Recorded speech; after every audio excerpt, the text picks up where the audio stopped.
Yes, good night, good night, good night, good night. Can President guys hear me here? Can everybody hear me? Talk to my people. Let me see.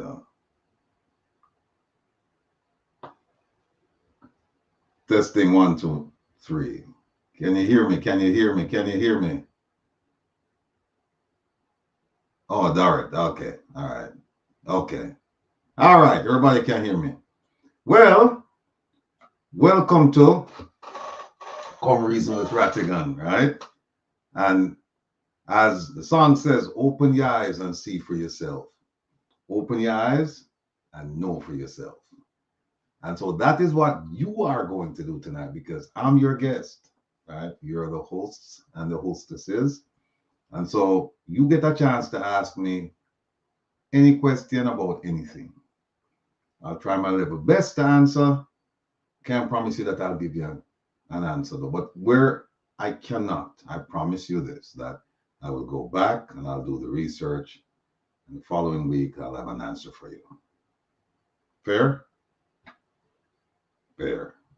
All right. Big up Patel, Ruth Lynn, Paulette, Elaine, Dareth, Petra, Elaine, Yvonne, was there, Jeffrey, yeah, Norman, man. Big up you. Oh. Yeah, get the people, yeah, tell the people, man. My bad man name now, eh? Big up yourself, Laps Coach, know what I mean? 5 stars, 596. Samalin, Carla. Yes. Doreen. Of course, the One Jamaica Legal Defense Foundation, folks. All of the ambassadors, all of the supporters. President, big up yourself. Joe Blogs. Big up Joanna Marie and the headmaster. Kevin, were you there? Kevin was just here, folks. You know. Apologies for being late. I had a little domestic thing I had to take care of, and so I arrived late. But you know, we're here. Mega what? Yes, sir. Queen Breezy, Merlin again, KV, Shirley. Yes, was there? Lyris, Cheerful Wildhouse. Interesting name. Missy, yes. Evie, Carnet, GG, Triple G,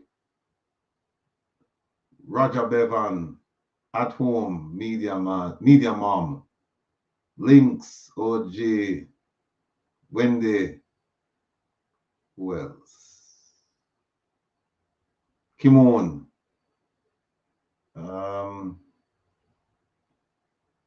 Nisi One Love, Melford, D. Marie, Cynthia, Marcia, Isilda, Glenox, UBC TV, sitting here watching, Yudea, okay. Charmaine, Lady J, Shar J, good night. Good night, everyone. Good night. So, what we are talking about today, you know, there is so much. Jamaica's content rich, so much going on. Oh, by the way, just so you know, I filed an ATI yesterday, and I have to big up the people, the responsible people, because they responded like within a few hours. I've been told that, well, I've had the experience of waiting more than 60 days for a response, but at least now they're responding. So the filing was for something called Hansford documents. And what it is, you see, when a bill is presented in Parliament, the parliamentarians, they discuss it. So they have, the pros and cons and amendments and all this stuff. But everything that they're talking about is recording. Everything that they say is recorded regarding the bill. And there's a record of that. And so I asked them yesterday to give me the record for the Prevention of Corruption Act. 2000, yeah, 2000, 2001, because our prime minister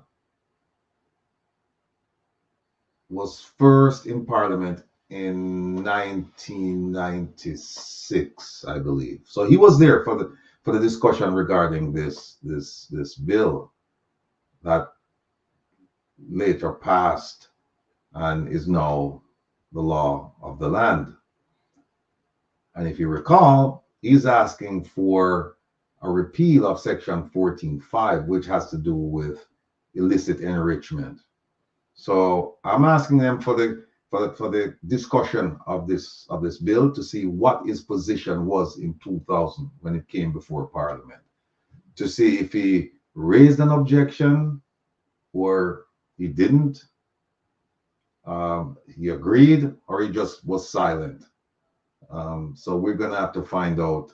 It's gonna be interesting. But anyway, they responded to me and they said there's a section in the Access to Information Act, the law, and it says that if you send a request to, let's say, Ministry of Agriculture, but it really should go to Ministry of Local Government, that Ministry of Agriculture is required, is obligated, is authorized under law to forward your request to the proper ministry.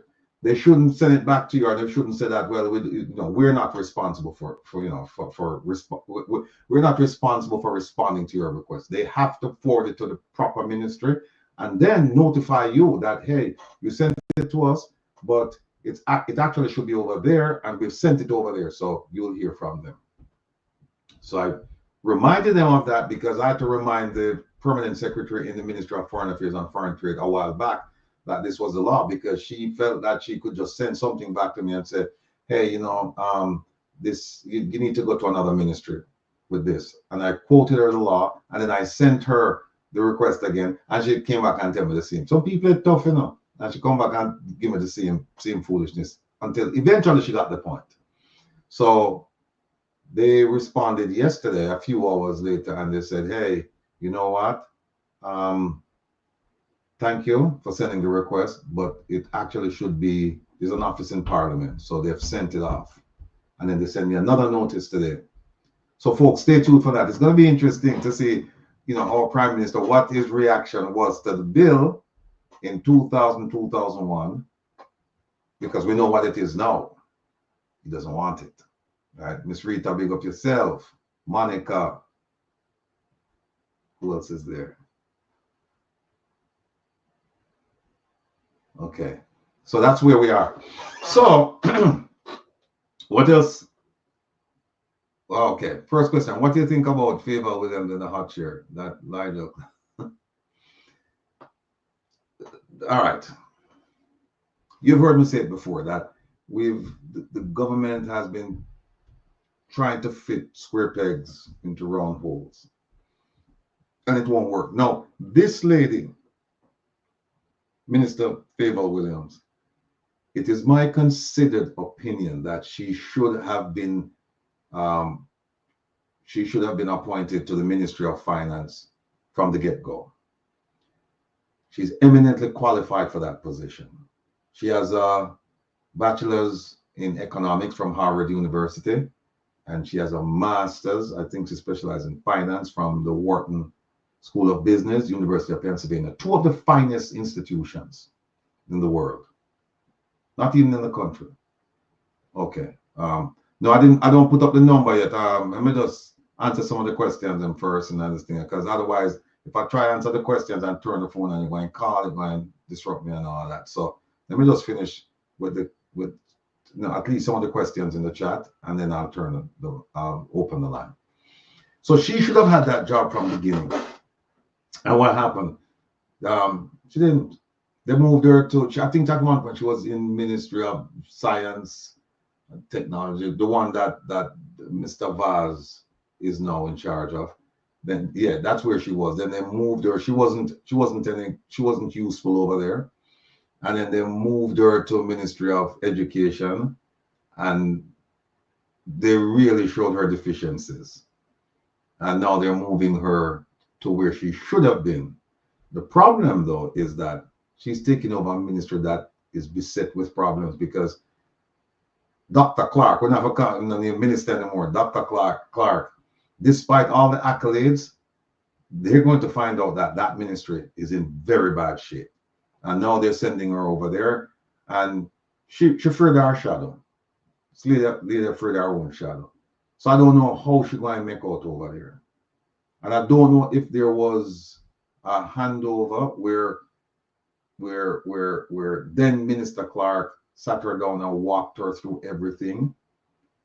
And she's she's fully up to speed. We don't know. We're gonna find out.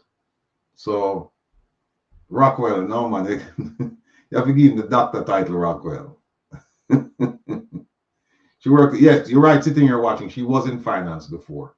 So we shall see. I know they moved the minister without portfolio in charge of communication. They moved her, the lady who took over from Minister Morgan. They moved her now into the Ministry of Education. Folks, you cannot make this up. You can't. And by the way, don't forget, we still have the medical doctor in charge of national security. So, and then we have the promotion gentleman in charge of Ministry of Health. So you have to search far and wide to find these kind of appointments anywhere in the world. Jamaica is in a class by itself. I don't know what these things them think that them could have just pick up anybody and put them in any ministry and things would have just work, because we're finding out that that's not the way to do business. And we shouldn't have to find that out. We could have learned from other countries, we could have learned from common sense. We could have learned. It's like you take a take a plumber and have him do surgery. It's not that extreme, but you get the point that you're taking somebody with no experience and you're putting them in charge of a ministry, of a portfolio where that's very, very significant, very vital to the country. And then you tell them, just run the thing. And somehow it's supposed to run efficiently and effectively. It doesn't work that way. So that's where we are with Minister Williams. We'll just watch and wait and observe, and we'll watch and observe the same thing. But you get what I'm saying. We'll spend a lot of time just with our eagle eyes over there, seeing what she's doing, because she's going to have to do. And I don't want to make any comments about her ability to straighten out that place, because you want to give her a chance, You don't want to condemn her already. You want to give her a chance and say, all right, fine. But the honeymoon period is not going to be long, because she was there already, and it would make sense for her to have sat down with Minister Clark and go over all of the pending issues. We can only hope. All right, talk to me, people. What else have gone? What else have gone on the world? Let me see.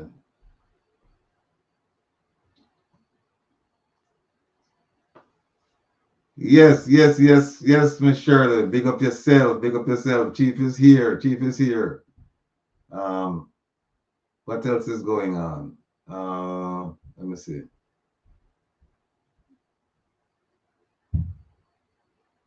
Okay, watch Mark Golden in Canada. Okay. Let me slide on to the bottom of this thing and see what's going on here. Anything? Okay.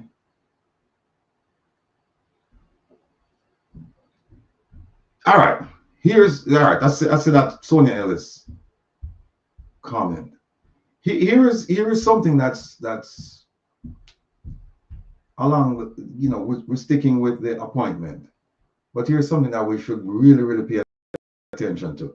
Remember now that FSC, Financial Services Commission, reports to Ministry of Finance.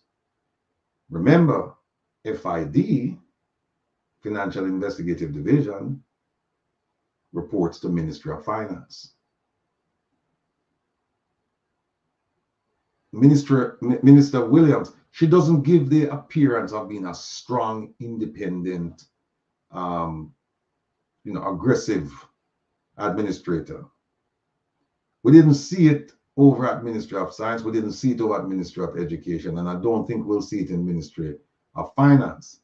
And so people are worried now, saying that, well, look, if she's in charge of the investigation, well, she's not in charge of, well, they can provide some direction and guidance to FID and FSC.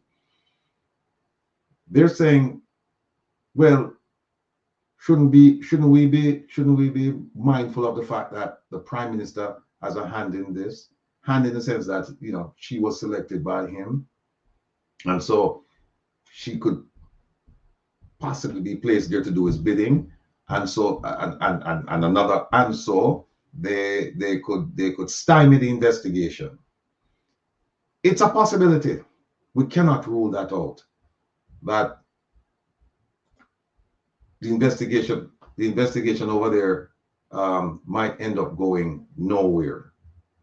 We cannot rule it out. There's no straight on Jamaican. Elijah, Joe Black, say it, Lord, already. Yeah, conflict, Mr. G. So we don't know what's going on over there. I am hoping that from the moment the referral was made to FID, FSC, TAJ, forget about Parliament and the Ethics Committee, because they probably won't be doing anything. I'm hoping that those three agencies, that they actually started working on addressing the issues raised by in the report. I'm hoping that FID is not sitting there waiting for the court to render a decision before moving forward with their investigation. I'm just hoping that that's not the case, because it would be a miscarriage of justice. It really would be a miscarriage of justice. Missy, them going to tell her what to do, freedom. Again, we can't rule it out. We cannot rule it because she doesn't exude confidence and strength. You never hear her talk yet. Never heard her. I've heard her on several occasions, and I'm not impressed. Not that she has impressed me, but I'm not impressed with her demeanor. I'm not impressed with her choice of words. I'm not impressed with her delivery. I'm just not impressed with this lady. And there's much to be said about people who work with numbers. Sometimes, not all the time, but sometimes they just don't have that personal connection to people. They just don't have it. They're used to just working with just numbers, not people, not emotions. And it's just difficult. But again, I'm willing to give her a chance. She don't have much time anyway, because before you know it, there's an election, right? And I'm not talking about the by-election. I'm talking about the general election. What if Nigel was one of the illicit six? Well, the question should be, what if Nigel is one of the illicit six? If he is, I don't think, depending on how it plays out with the report, if there is a request for him to be prosecuted, and the prosecutor says yes, I don't think being in the US is going to help him. I don't think it's going to help him. I'm hoping that Minister Williams will be, Dalrymple will be back in Parliament. So look at that. Now, what does that say about the government, right? When they talk about ethics and integrity and honesty and all of these things are just, they're just terms to them. They really don't mean anything. How can you take someone who is referred for prosecution for corruption, who's being prosecuted, and then you say she's backed by special requests and popular demand? How can you do that? It makes absolutely no sense whatsoever. No sense. So is it legal for her to come back like that? Yeah, there's nothing illegal about her coming back and running. There is something immoral about her doing this, and about the prime minister, you know, orchestrating all of this. But it just goes to show the type of people, the people that are running the country. It just goes to show that ethics is not a strong suit for them, even though they received the training on good governance and anti-corruption. They might have, it might as well them never did take a training there, because it's going on 1 year and come out of the other years. They're not paying no attention to it. And this is proof positive of what we're talking about. The complete disdain for rule of law, for morality. How can you have somebody who in a court right now, and you take the person and said, you know what, I'm going to bring her back? I'm wondering if it was done to kind of like take the pressure off of the prime minister. But then, if that was the intent, it won't work, because he's the one shepherding, her candidacy through the election. And Samantha, you're right, she resigned if nothing is wrong. Hey, by the way, if you go back and you read the Integrity Commission's report on their investigation of the former speaker, I won't tell you what to think, but you won't have to think long and hard to determine whether or not she's innocent or guilty. You won't have to. The facts are very, very clear. The facts are undisputed. Go take a look at that report and just read about the conduct of the speaker regarding that Mercedes-Benz, that vehicle. And then you can see how the story changed. How it progressed into something that was just far, far away from being the truth. It progressed into something that people could actually say it's a lie. But, we know exactly what's going on here. And then the prime minister, he's getting some, I don't know if he's advising himself or if he's taking advice from his advisors. I don't know. But if people are actually advising him to do the things that he's done within the controversial things within the last several months, forget about the last several years, just the last several months, he's getting very bad advice at a very critical time period. Very, very bad advice. So I don't know if like Sonia said, I don't know if he's bringing her back, because then it will take some of the focus off of him. But it won't. It won't. By the way, people, just so all of you know, I sent out another batch yesterday to Privy Council members. And for those of you who you don't know whether or not the Prime Minister is a member of the Privy Council, because even though he was appointed, he was supposed to take an oath. And we're not sure, but you don't have to go to the UK to take the oath. There are some options. But I don't think it became public whether or not the oath or the options were exercised. We don't know. And so some people are saying, well, he wasn't a member. He's not a member of the Privy Council. Well, look at his title. Look at his title, and you'll see PC after his name. PC. P for Privy and C for Council. Need I say more? So, but anyway, I sent out a batch. Hey, big up yourself, Roland, the valiant one out of the UK. I've been provided a list of names and email addresses, and that's what I've been doing. I've been sending them out. So these people are very aware of what's going on in Jamaica with the Prime Minister. So But Joe Blogs, when he was saying the whole thing, crossing fingers, and then sitting here saying that this is the same lady who stole big program Clarkson, saying, yeah, I've heard about that one, but I haven't looked into it. But I know about the car, the car that she said she don't know anything about, and it was her sister. And then when they talked to the sister said, no, it's my sister, the speaker, I use it. And then she got some benefits and all kinds of things. All kinds of things. But you know what? Last week, Saturday, we did a piece on a court case that was recently adjudicated. I think it was last week. Had to do with a principal who was charged with some sexual conduct. 9 years. 9 years. And he was freed by the court last week. And you know why? Because under the Constitution, you have a right to a trial within a reasonable time period.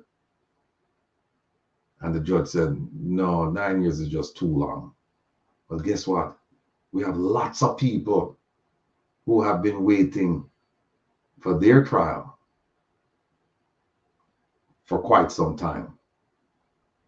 And it's quite possible that those cases are going to be thrown out. Thanks to our DPP, our acting DPP, the office of the DPP. Thanks. Because I spoke to the lawyer today who represented the principal, and maybe he'll be on this weekend. And now they're going to be all of these people, and you name them from Wil Reed to you just name them. The people who have been waiting for a trial for an extended period of time. They're going to make this motion, or this submission is going to be before the court, and then it's up to a judge to decide whether or not these, the trial should proceed, or we should just throw out the whole thing. It is going to be, believe me, and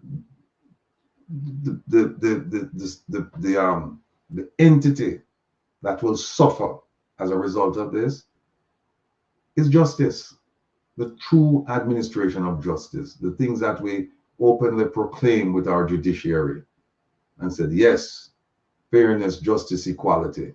Those things that they won't exist for lots of us. Tell yourself, if it's me, you, if we get arrested, we are going to face the judge. Andrew, yes, we're going backwards. We're going backwards. So it's just sad. What is happening with the 7 others? We're still waiting for the IC to come forward with their investigations. And to be frank with you, the IC is there. I respect Judge Panton. I respect the directors. I respect the idea of having an anti-corruption agency. But when you read the things that they're supposed to do, and then you look at what they've done, lots of problems. Big up yourself, sis. Daisy Magazine, Evelyn, Yvonne Johnson, Mr. G. Yeah, so the IC, you want to cuss them, but then you don't want to cuss them because they want to do some work, but the work not enough. I tell you what, it's just like last night, and you can go back and watch it on Mystic Sensations program. We were talking about ADMAT, the Prime Minister's St. Lucian company, right? And the Integrity Commission, they said that prior to 2000, their verification and their verification of the prime minister's statutory declaration was based on stuff that he gave them. They didn't look into it. They didn't look into it. If the prime minister is found guilty of illicit enrichment corruption, which prison would he be sent to? The ban goes GP.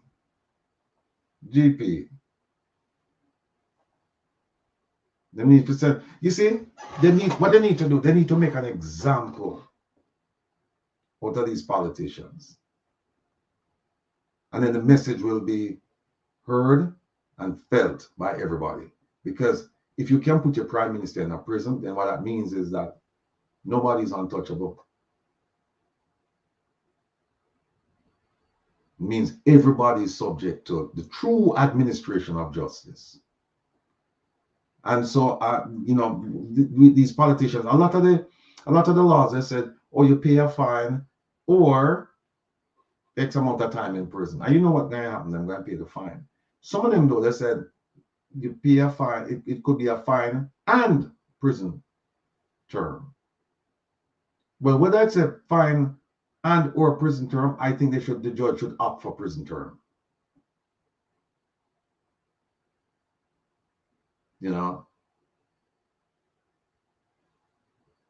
Zarwood reported that mistake. I'm fed up. I'm fed up. Hope you see my already. Would you agree if you're out here? No, because you know what, Andrew. My mother used to tell me that where there is life, there is hope. And like I've said many times to many people, I am doing this not only for my grandchildren, your grandchildren, your children, your nephew, your niece, your relatives, your friends. No, I'm doing it for all of those people, but I'm also doing it for me. There is something called the fierce urgency of now, meaning that we can't wait. We have to do what we have to do. No, because I want to benefit from it. And the moment you have the fierce urgency of now, there's an immediacy to what you're doing. And it says, oh, Petra. No, and what it says is that time is of the essence, we're doing it now. Because you see, once you start saying, well, I'm doing it for my grandchildren, then what happens is that there is you get lax, and then you start get patient with certain things when you should be impatient with certain things. And before you know it, you make things slide. But if you're thinking that, hey, I'm benefiting from this, I want to benefit from this, then you're not going to waste any time. No, Petra, you can't feel deflated about these things. Things happen and you accept them and then you move on. That happen. You look, you say, okay, all right, fine. These things happen. We have to do something about them. And I'm telling you, I'm so proud of the people at the Royal Town, in the grill, the workers who protested. So happy for those people. They have my utmost respect and admiration because they did what a lot of Jamaicans should be doing. They protested. Them said, no, we're now walk because we can't treat with that way. It took a lot for them to actually get to that point, but they got there. They said, no, Andrew, you can't give up hope. You can't give up hope, Andrew. You cannot give up hope. Think about it. If you don't have a sense of if you can't say a future of accomplishments, if all you can see is hopelessness, then who wins? The corrupt politicians. Because them say give up, so now them just say, hey, it's a free for all again. We can do it. Once they know that people out there holding their feet to the fire, people looking at what they're doing, you at least can try to keep them honest for that period. But no, can't give up. I can't give up. I mean, I will insist. Nothing will last forever. Exactly, Jim Scott. This is exactly what the politicians want. Them get you deflated, them get you depressed, them have you feeling dejected. And then what happened? you just don't display the energy required for change. You talk about change and then but you just do. It's not about just talking about change. It's about doing something to ensure that the change that you seek will come to fruition. And if you don't do it, think about this. Andrew, you lamp out the aisle. What if Paul Bogle had said the same things you're saying now?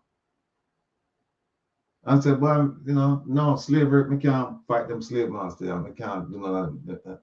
What if Nani, Kodjo, Taki,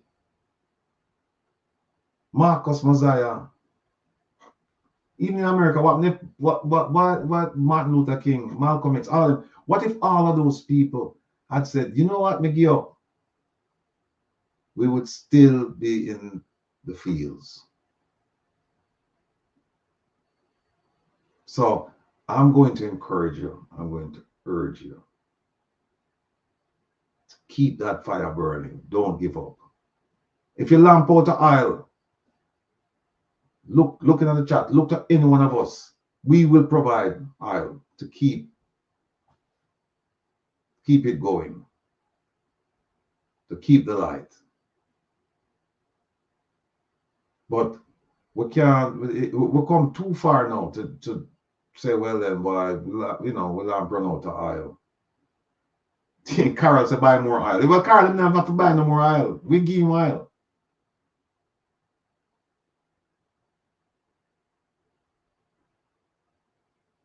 Monica, you're right. You're right. No, Owen, me not get discouraged, Owen. Me can't get discouraged. Can't get discouraged. Remember now, like I said, me I do this for me too, Me I do this for now, but me also I do it for me. Yes, Carlton, we can't relent. Remember me turn on the phone, yeah, and take 2 calls.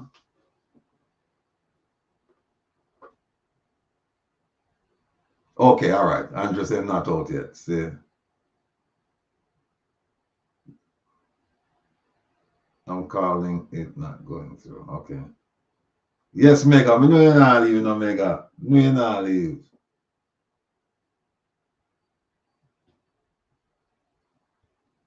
Yes, Anne Marie. Thank you. When are we going to stop fighting? Seems like that's we always have to do. Well, if that is what we have to do, Anthony, that's what we have to do. Because power doesn't yield. You don't go to the powerful and say, "On the need for change," and no, they need more than that. And that's what the government of Jamaica has been getting for several years. All right, hold on. First call, yeah. Philly. Hello.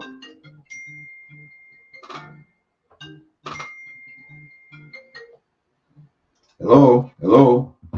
Hi, good night, Mr. Rattigan. Good night. How are you? Not bad at all. Okay, talk to me.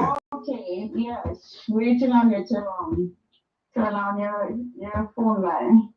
Mm-hmm. I have a question. The question is, I have 2 questions and I'm gonna be quick and short. Okay. Yes.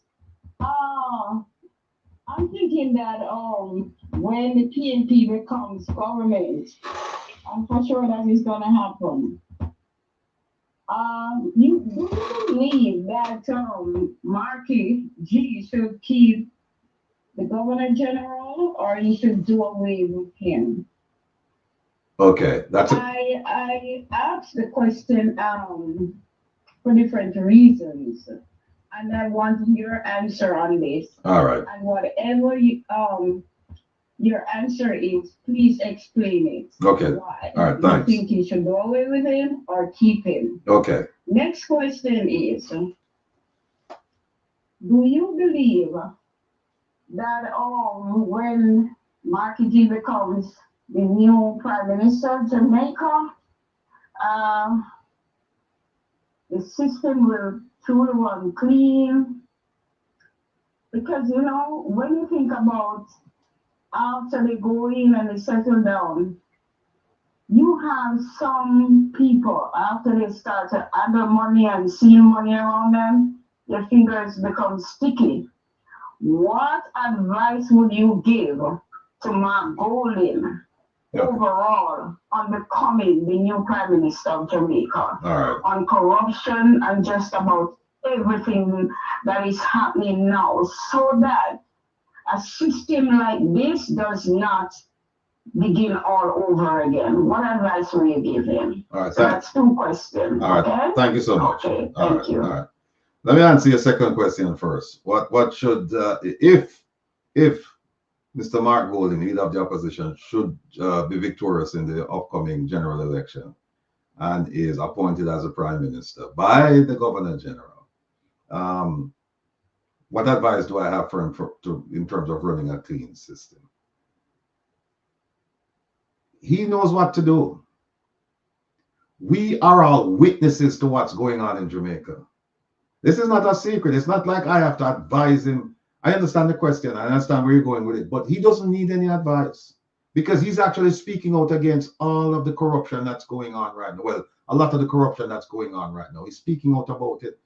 One of the things that he has to do is Mr. Brown said, if Mr. Brown, listen, like somebody said to me, the game of playing out the ball around. You know, Mr. Some teams will lose so much where them shouldn't lose to some other team. So I'm not going to prognosticate what's going to happen with the election. So that's why we have to just say if, because we don't know. That's in the future. But I think one of the things, he will form the next government, he'll in Tucker. All right, fine. I mean, if that is the consensus in the chat that Mark Golding will become the next, will be the next prime minister, then fine.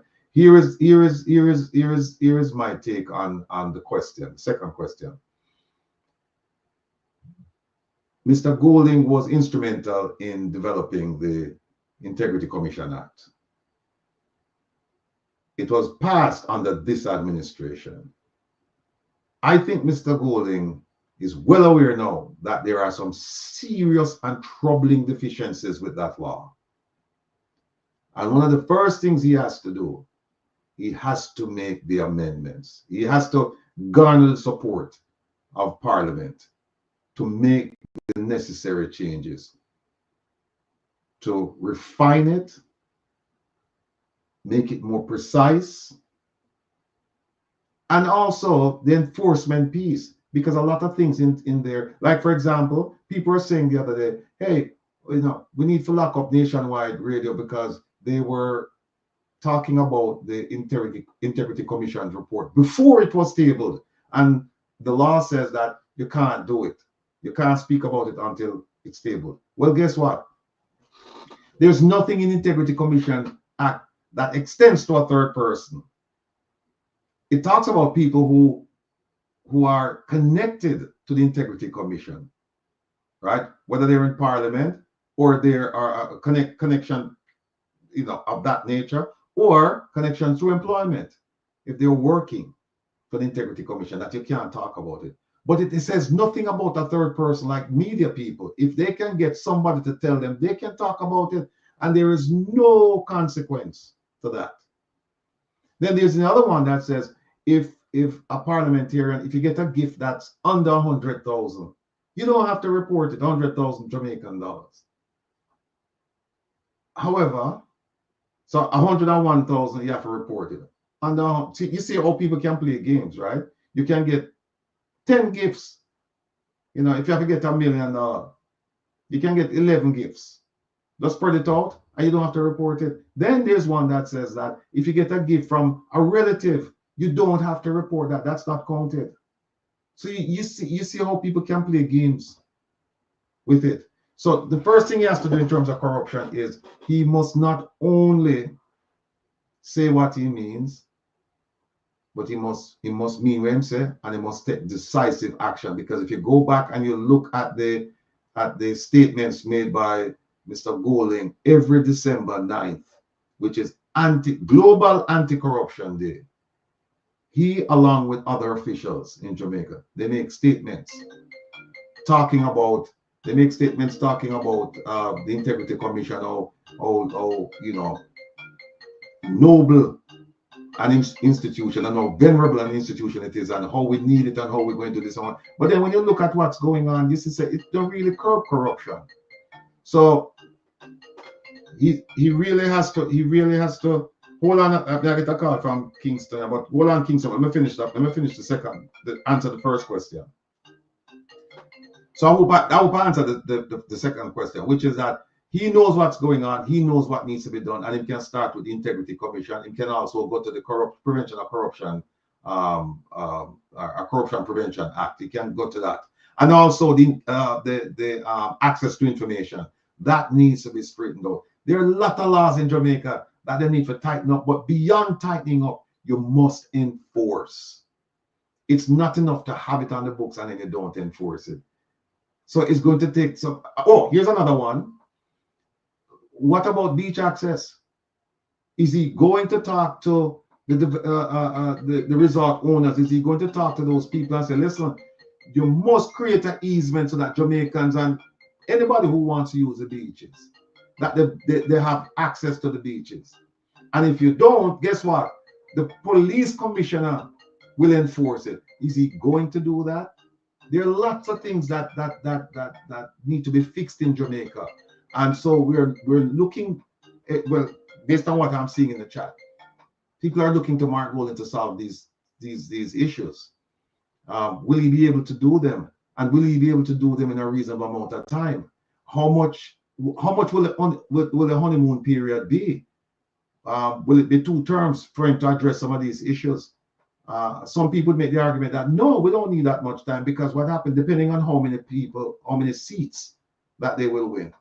Because you know that, you know, the opposition and the winning party, they form the government. Some people say no, the government, like for example, no, they'll say no, the government at the JLP. No, go back and look at civics, look at your history.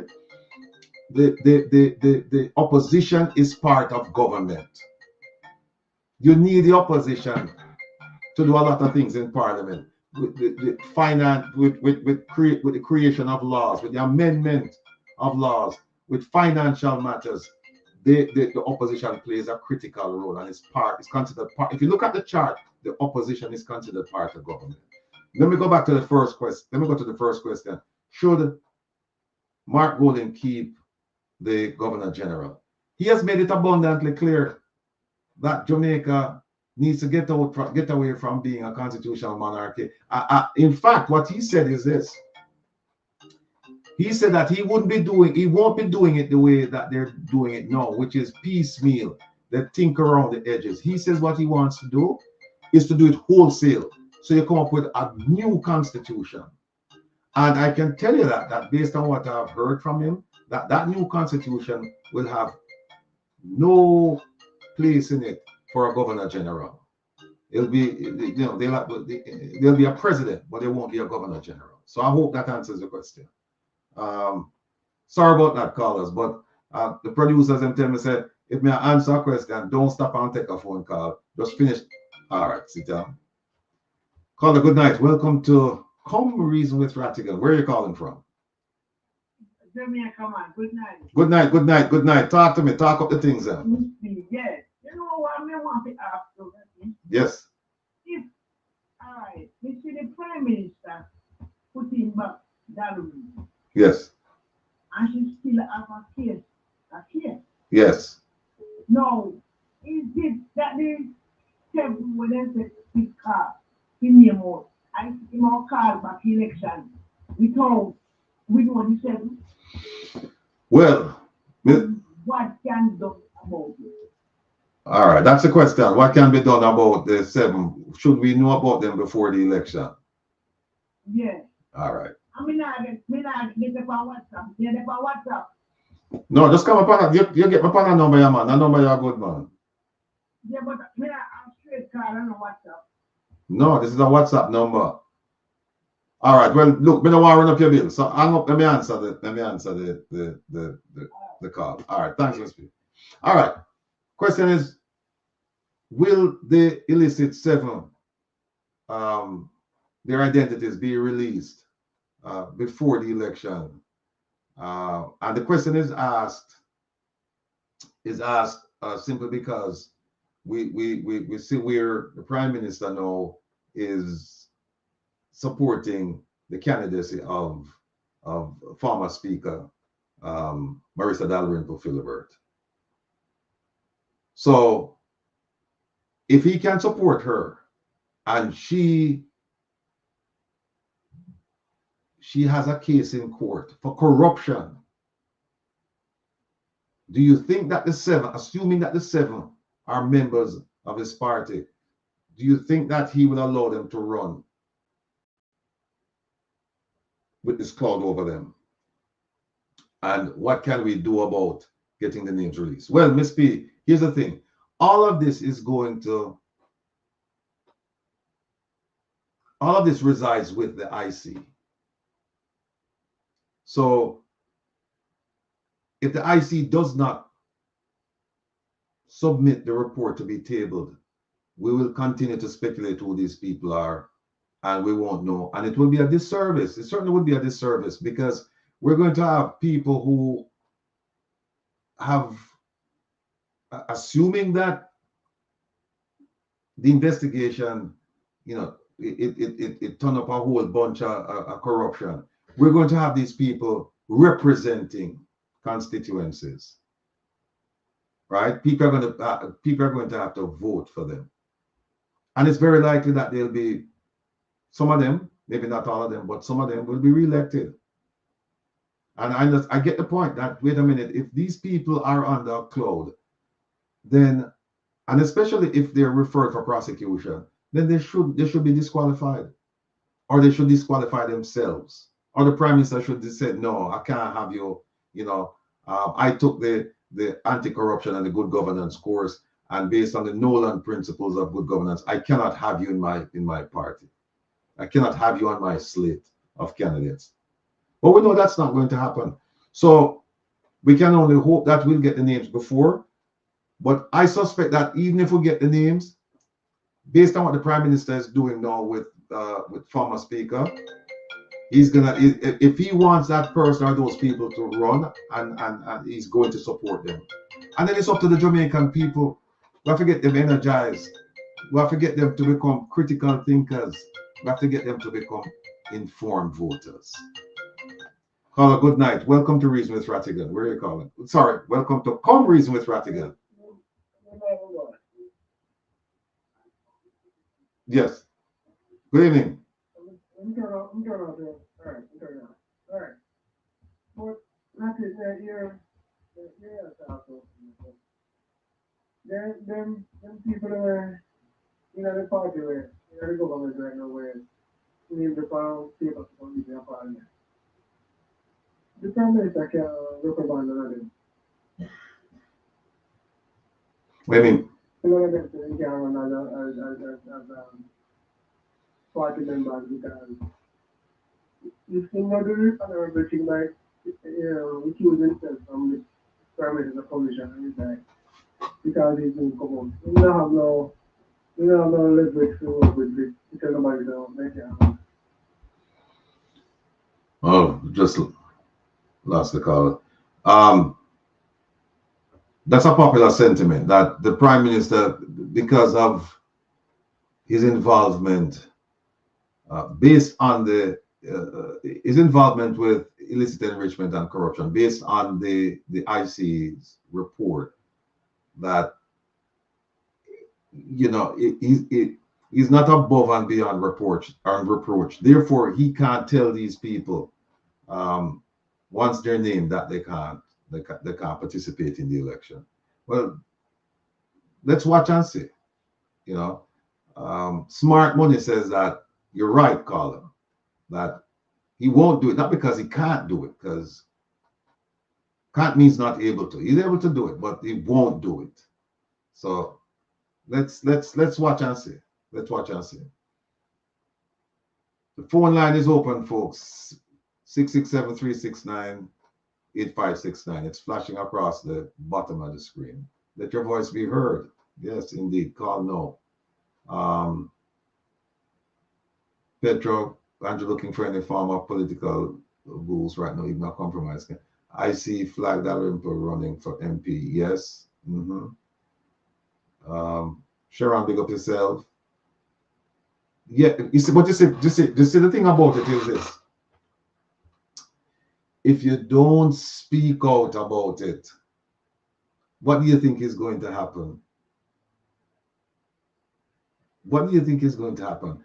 Time and time again, people say, oh, Joe, you make up nice and nothing gonna happen. I say, well, I am absolutely sure if I don't say anything, nothing is going to happen. When I speak, you don't know. Things could happen.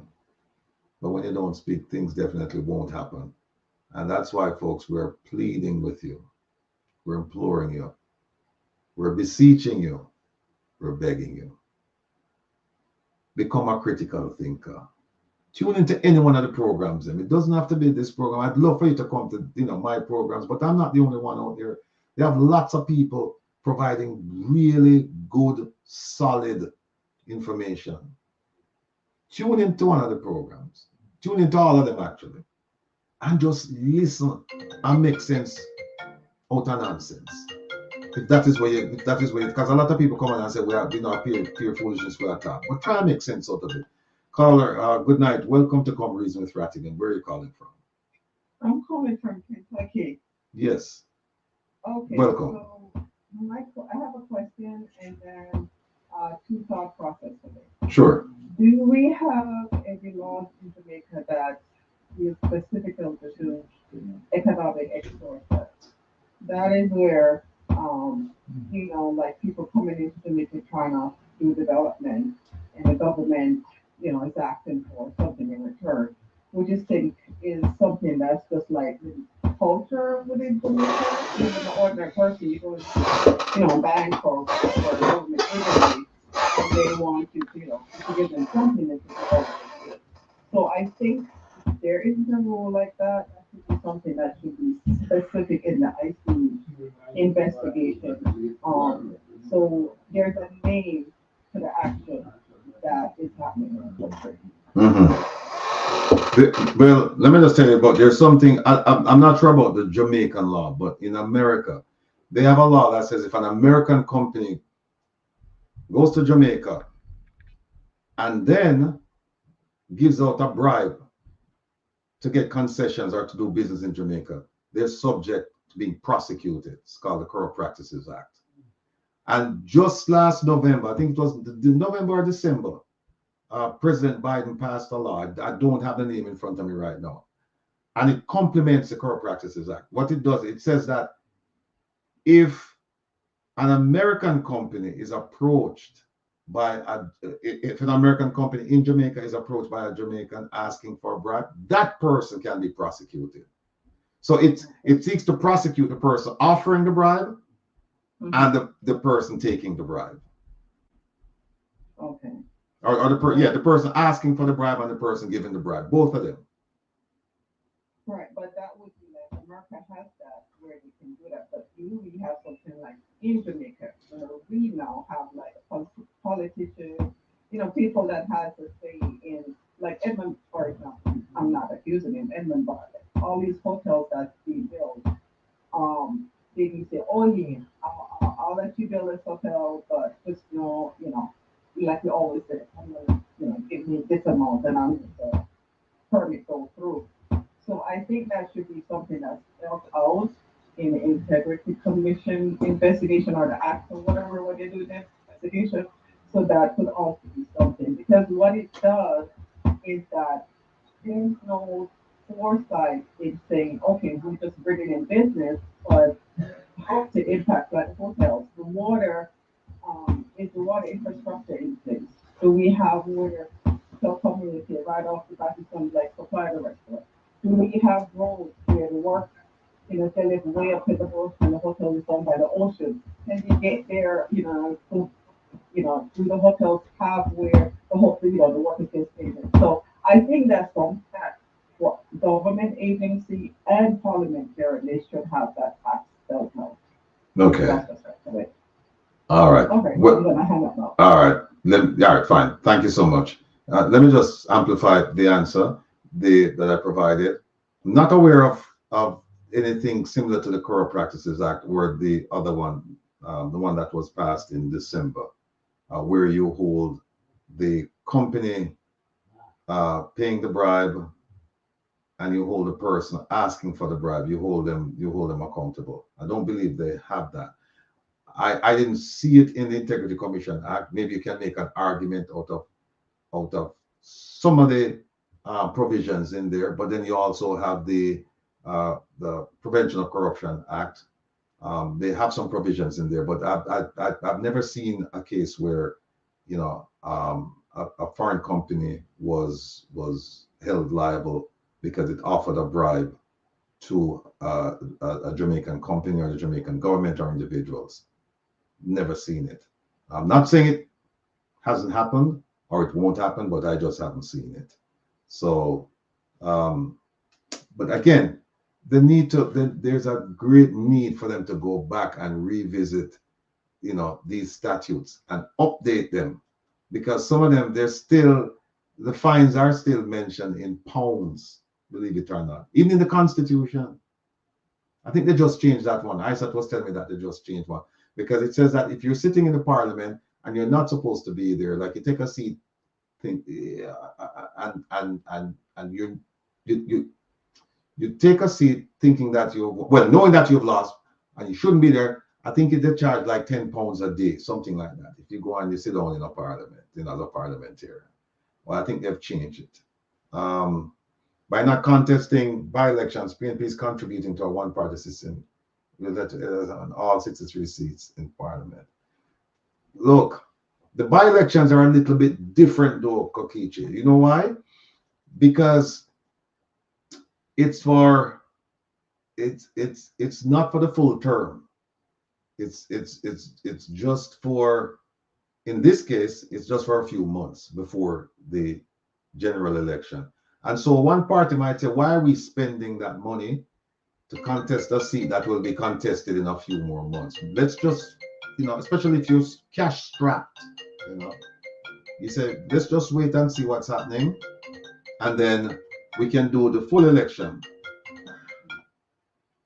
Caller, good night. Welcome to Come Reason with Rattigan. Where are you calling from? Yes, sir. Calling from Jamaica, from Virgin. Yes, sir. We get cut off again. I don't know why I'm going here, so. Yeah, so there is a strategy in not contesting the by-elections. You might just want, you know, some people might say, keep your powder dry for the real election, because this one, you know, they have it now, but they're going to have it again before September of next year. And especially if it's a constituency that's run by the ruling party, they just say, no, leave them with it. You know, we're not going to do it now because we're going to have to come back and do it later on. So, and believe me, there's not much. Well, I shouldn't say that. I was going to say there's not much that will take place in Parliament between now and then that would require, you know, people to be serious about taking their seats. But let's strike that. Caller, welcome.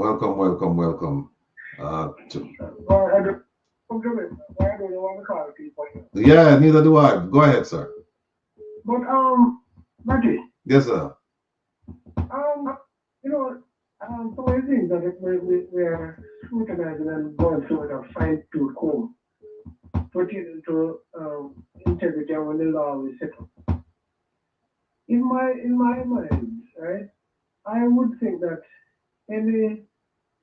any clean person, right, would just put on something there and say, all right, these are the guidelines that we work with. Why do we have to be going through all these little niche of laws and letters and words in order for the thing to be standing? We just say the thing between if your own money, own asset, where your lawful earning is available to you. We see it as it is a generation and it don't. Why we have to do other than somewhere?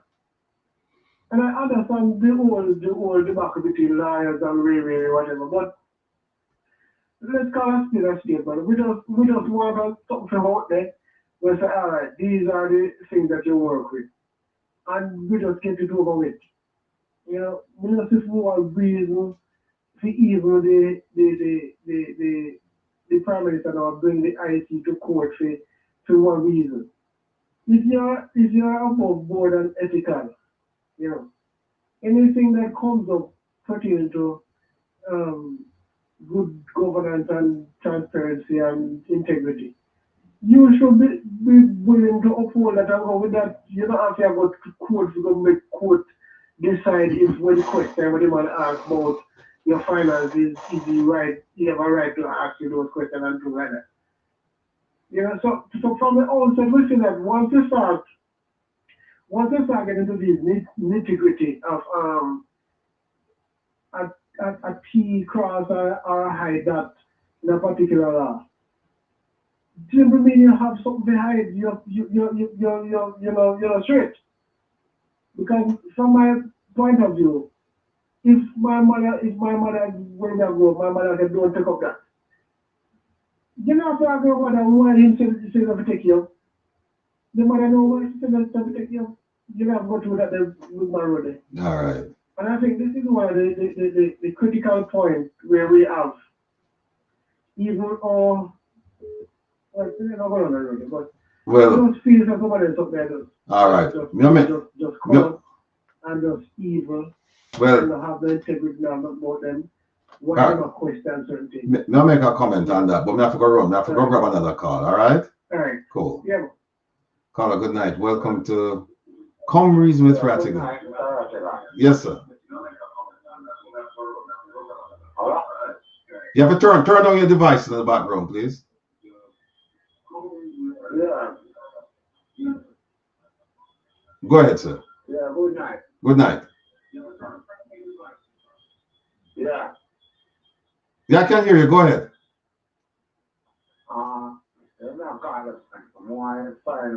Why do the PMP, Mr. Those two guy, the one out of Rockport there, and Mr. Robbins. You're talking about Mr. Philip Powell? They have to go and do that to the PNP party. Why they go and dig up Mr. Nigel Clark like that? I don't understand it. I don't understand it. Help me out. I'm trying to understand the question. Well, Mr. Robbins and Mr. Oh, I see what you're saying. Why them big him up in the parliament as a going out his last day in parliament? They big him up. Yeah, that I don't like that. I don't like that, Mr. Rattigan. Yeah. You know what? It's kind of customary though that once you have somebody leaving at that level, that people say nice words. I understand what you're saying because given the things that he has done, things that he hasn't done, and the condition he's leaving the country in financial. I know what you're saying. They were watching him before he leave. Right. I know they come on now and like they want to tell Jamaican that you was a good finance minister. And that don't look good to Mr. Rattigan. Yeah, no, look, I understand what you're saying. But you know, it's one of them things that where Mama used to say, if you don't have nothing good for say, no say nothing. So they feel like they have to say something. They don't say anything. I know we see that don't know we see like Mark G there in Canada. And like them do that now, behind the man back. Yeah, them back, you know. So like the man let down Mr. Mark G right now, the man let him down, sir. Well, yeah, we can't understand that. Right. Yeah, well, look, the only thing I can think of is that it's customary to be courteous when somebody is leaving. But I understand what you're saying. That look, them used to bash him and criticize him and vilify him and all this stuff, and then now the man leave, and you come and say very nice things about him. But they say nothing. Right. Yeah, no, I understand your point. Personally, I wouldn't have seen anything. Look on the PMP like them is with them. You know? Right. Yes, and so them make the Jamaican people, make them look for Marquis, right to them. Marquis, go to the French when him come in. Right. Yeah. No, you make a good point. You make a good point, and I understand it. And you should have raised it amongst, raise it amongst your friend them and your family members, and then call back next week and let me hear what them say. Come and know what you say, but let me hear what them have to say. Yeah, man, come now. What's the plan on the road tomorrow, too? Go to mash up the road. We don't want to find anybody that contact me, I know. So, me and them on the street tomorrow. All right, my brother. Take care of yourself. Yeah, have a good night. All right, thank you, sir. Yeah. Carla make a point, that look, we used to the opposition used to really criticize the finance minister for his poor handling of the Jamaica's financial situation, and then now he's leaving and them come and them say all kind of nice things about him. Well, I wasn't privy to what was said, so I don't know. And I don't know if they were just being gracious with the comments, or it's just, it's just one of those things where they have a change of heart. I don't know. But what the call, and apparently the caller, not apparently, the last caller, he heard the statements being made, and they don't sit well with him, because the feeling is that, hey, this man I do a lot to endanger our financial condition, and so we shouldn't be praising him, because that's what you're doing. You're praising failure. So, caller, good night. Welcome to Come Reason with Rattigan. Where are you calling from? Yes, sir, Ricardo. You see, what you tell you, man, about nice people, them, man. Yeah. All right. I know about university, so I learn a lot. It's a part of diploma. Mm-hmm.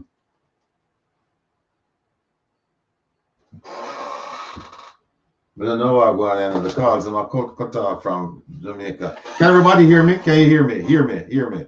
Give me a signal. Give me some signal, my people. Talk to me. And can you hear me? Hold on, let me do the wrong thing. Yeah, you hear me now? Yeah, I can hear you loud and clear.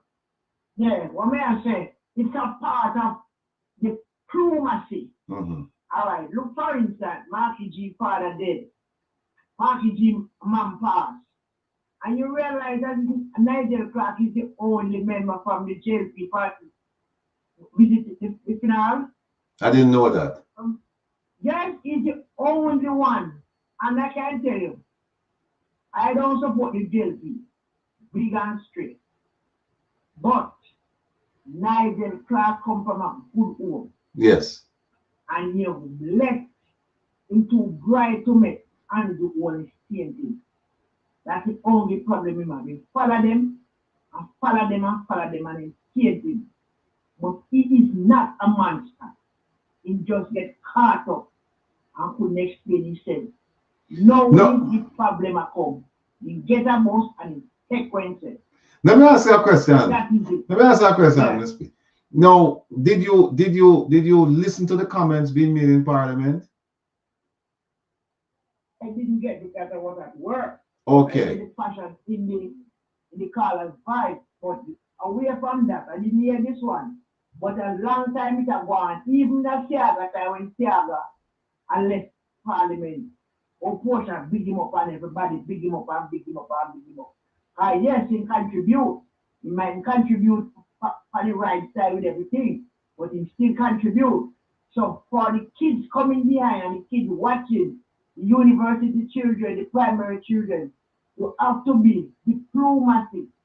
That not say people go and jail in that go, but you have to set a level example. Like for instance, you and wife in the yard, you have a disagreement. When the go and the bedroom got discussing, not in front of the kids. But when the kids them is not there, for no galang, when you not tell, but you come out and laugh. Hi, why only this just repeat them say. But behind that, there is a problem, but you don't let the kids them in that because. All right. Here, my take. No, make we extend the conversation. Now, let's say, because you didn't hear the comments made, the remarks made in Parliament, neither did I. But let's say that they were, of course, based on what the caller said, they were complimentary, right? And let's say that they strayed into the realm of performance. And they were saying that he was a good, he was an outstanding, whatever term you want to use, financial, minister of finance, and so on and so forth. Now, there's an election coming up. Don't you think that, and I'm just playing devil's advocate here. I'm taking the side now of the caller. Do you think now that you can make an argument against what Dr. Clark did when there are statements on the record of you big him up and say him are the best thing since sliced bread? How do you then turn around? How do you turn around? Go ahead. If it was me personally, me I tell him my face fight blank say, me now not is good to be about, you know. We have got time to feel left the country now. What? Okay. That me I tell him, I say you're going now and you're telling the rest them say all who left say them bad mind and then love their country and you give them 20% and then left. And you take 300% and still left. Me know maybe a face that we're there. But I read an article in a geopolitics and politics. So I cannot understand. So my science behind it.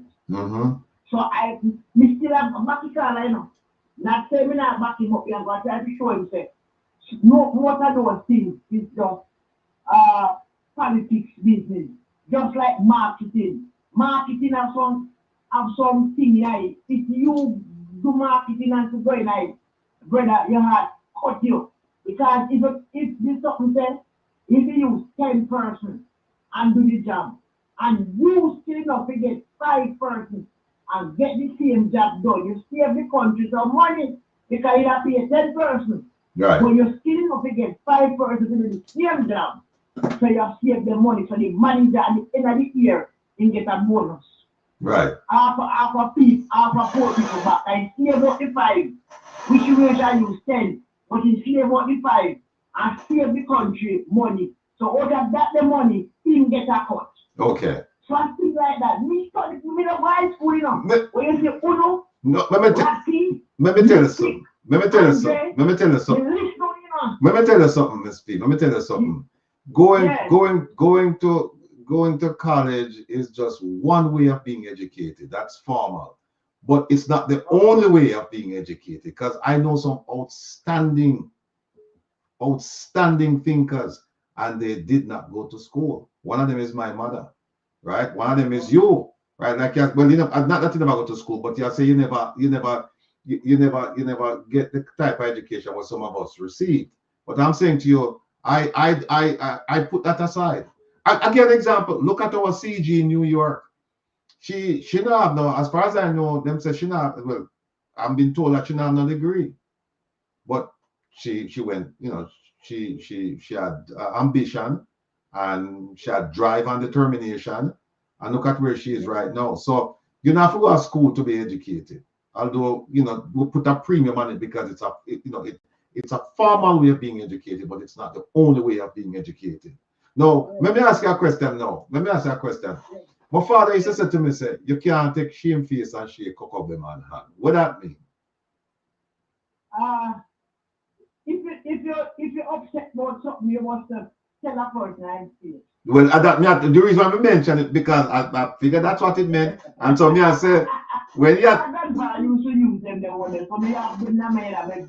yeah. So what I'm doing, I'm trying to apply it to Dr. Clark's situation where you said that, look, you would have come straight out and tell them, say, listen, me not big you up for the things them where you do, because you do pure foolishness, but never wish you well and your endeavor and wish you success and all of that stuff. That you can do, but you're gonna separate the well wishes from his performance. So you're gonna say, look, I wish you go ahead.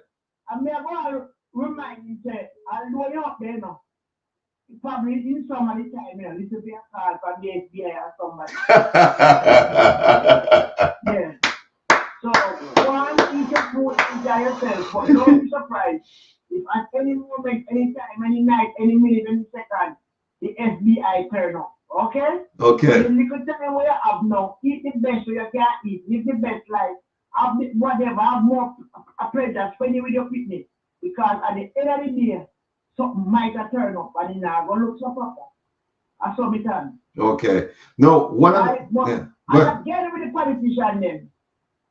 They, some of them is so hypocritical. Even as PMP, as a PMP, right?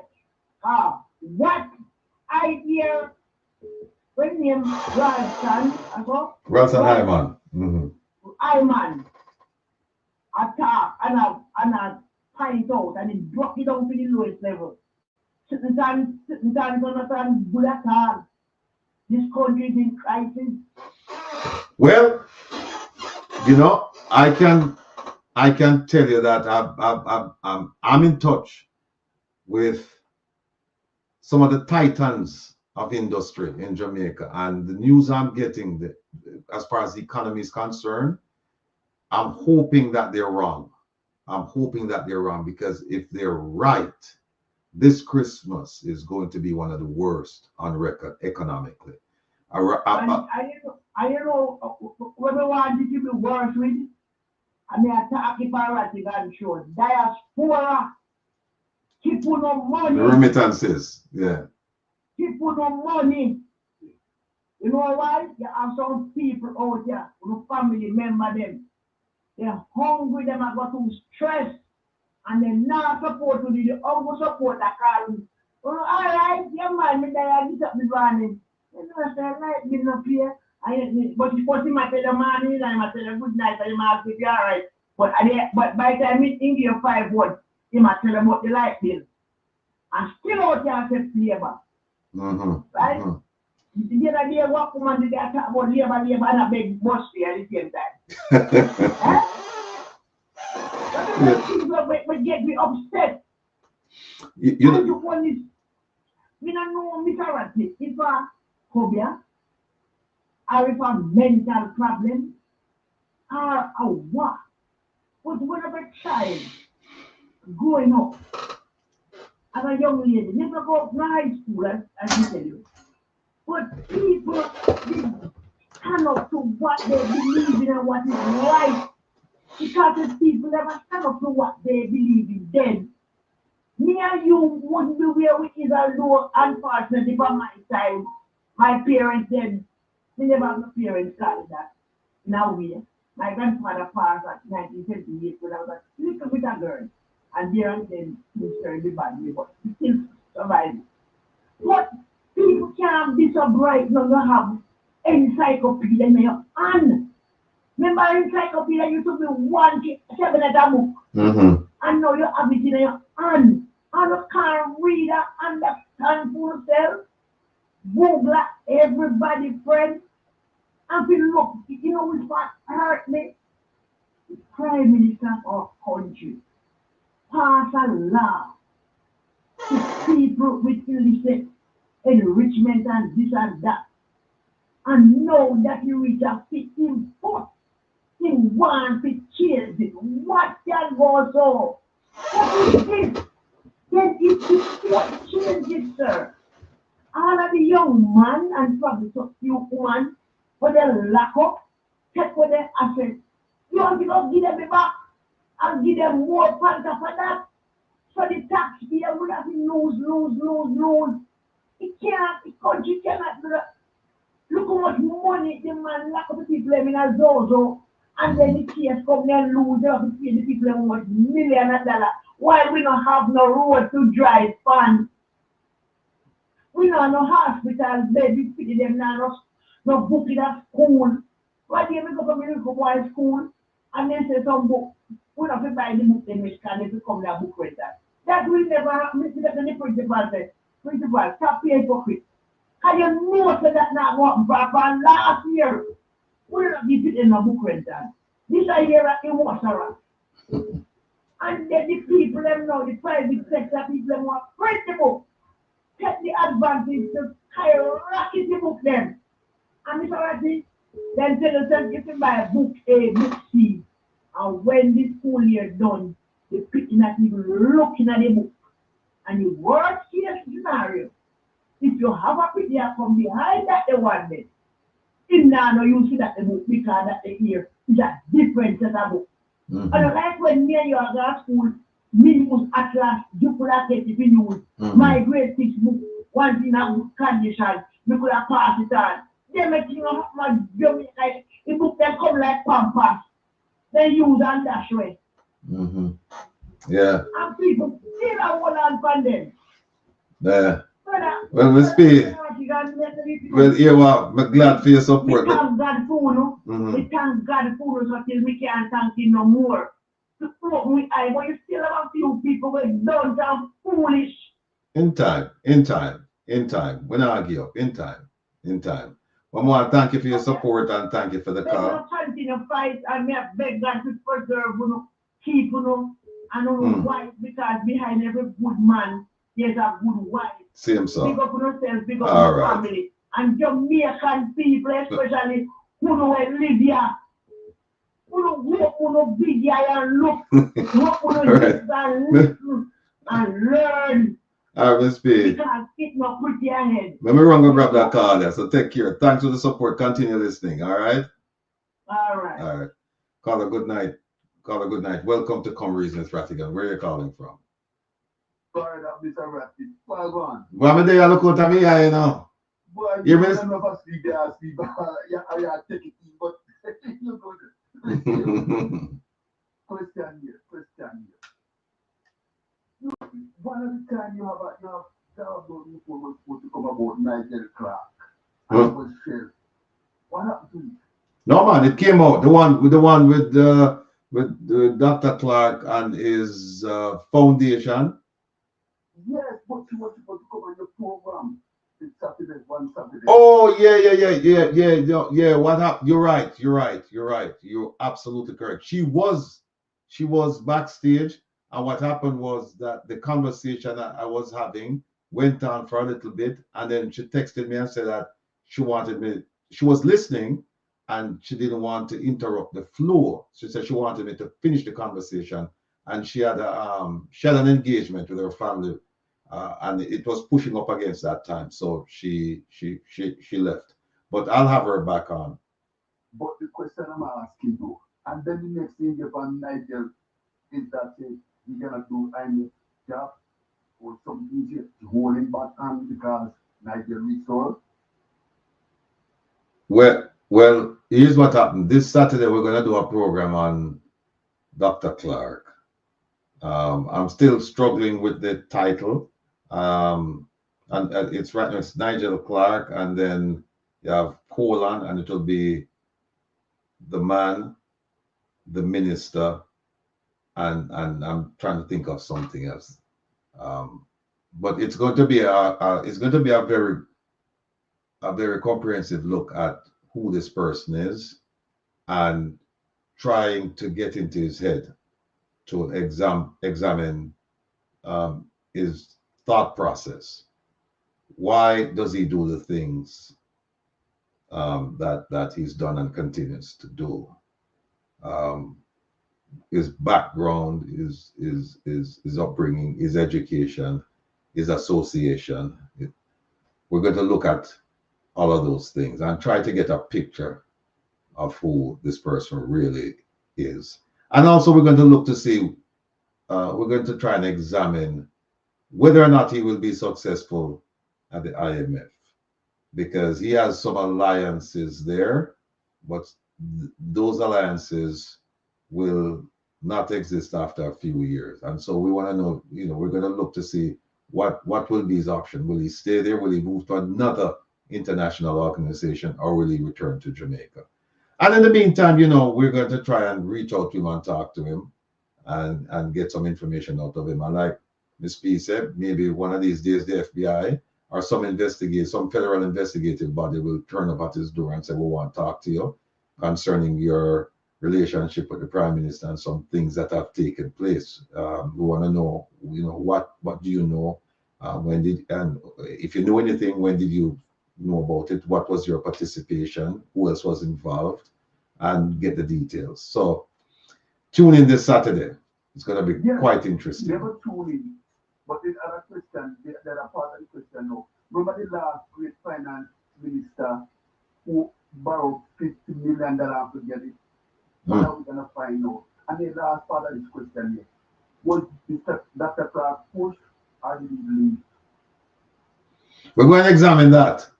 That's an interesting point. We're going to examine whether he was forced out or he left on his own volition. And so far, what we are learning is it's a mixed bag. It's a little bit of both. But I don't want to give it away because we want people to tune in on this Saturday. And also, participate. You can participate in the chat, and then next week you can also raise some questions that you won't be able to raise this coming Saturday. Yeah, well, I'm always watching you and feeling like I'm Saturday most of the day, most of the week, so yeah. All right, that'll be all right, my brother. All right, take care of yourself. All right, take care. All right, likewise. Connor, good night. Welcome to Come Reason with Rattigan. Where are you calling from? Good evening, Mr. Rattigan. Good evening, sir. Are you hearing me well? I'm actually on the hands-free. Yeah, I'm hearing you, but I don't know if our listeners can hear you. Listeners, can you hear this gentleman? Yeah, okay, yeah, I'm hearing you. I'm just calling to make a comment and ask a question as usual. I'm gonna ask a question after, but I'll make a comment first. I'm actually calling from California. Okay. And for those who might want to know, I am JMRB Media. You might see me comment on your guys' comment section from time to time. Yes. But I am slowly reading that FinSec archive or release or whatever you call it. And I'm kind of putting two and two together, right? And what I put together, this may be conspiracy or whatnot, but I'm kind of realizing that the current government is kind of like the same cabal of people, like who were part of FinSec in the 1990s. And if some of them are still in parliament, but some of them are still influenced by those people and their families. And they are still those same people, wreaking havoc on Jamaica. And sometimes you wonder why they're so bare-faced in terms of, them openly having companies and starting up companies and conflicts of interest and things like that. I kind of think that they're hell-bent in exacting punishment on Jamaica and actually claw back what they think that they lost during FinSec. Like, for example, SSL was a part of that. And if you notice who they ripped off, the same people, the pensioners, the savers, the policy holders, and things like that. So that's just my sort of observation. Mm-hmm. The question I want to ask now is that what really is the significance of ESOT in the government? Because I'm surmising that that's kind of a legal way of lobbying. Because if you notice, the government kind of sway or go in the direction mainly what ESOT normally suggests. Mm-hmm. So you have this huge clump of people with most of the influence because they have all the power. So all right. Are they constitutionally part of the government, and why aren't they allowed to be part of the government? Very simple. All right. Very simple. But before I answer that question, let me just let people know that the FinSec story, I'm new to it, and I'm trying to catch up, and I'm reading everything that I can about it, and I'm reading this book right now. See this? Too Black to Succeed, the FinSec Experience by Valerie Dixon. I'm reading this book, and Miss Dixon is going to be joining us. She's going to be joining us in a few weeks one of the things I promised her, I've spoken to her, and one of the things I promised was that I'm going to buy the book and read it. It's kind of breaking up. I'm going to allow you to answer Yeah. the question. Okay. But before I get off the line, I want to commend you because you actually started a wave. You actually see everybody online actually putting up documents and reading nowadays. And I think you start that. Okay. Going in depth into it. Okay. All right. Thanks a lot. Much appreciated. So, commendations to you on that. I get off. All right. All right. Cool. All right. Yeah. So I'm by next week, I'll be not fully, but well versed as far as FinSAC is concerned. Now, regarding the PSOJ has no role constitutionally in the government. However, socially, politically, financially, and otherwise, the PSOJ wields a big stick. And you know why? One word: money. They are able to dictate policies because they finance campaigns. Poor people don't finance campaigns. You never see a politician go down a White House and say, boy, I need some money for help with this and help with that. No. The money is coming from elsewhere. Hold on 1 second. Caller, good night. Welcome to Come Reason with Rattigan. Yes, I can hear you. So that's what it's about. Money, it's about power, it's about influence, but it starts with money. And that's why they can Prime Minister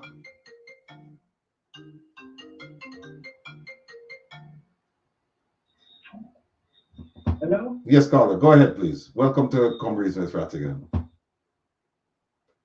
Something is wrong. Caller, good night. Welcome to Come Reason with Rattigan. Where are you calling from? Yes, good night. Where are you calling from?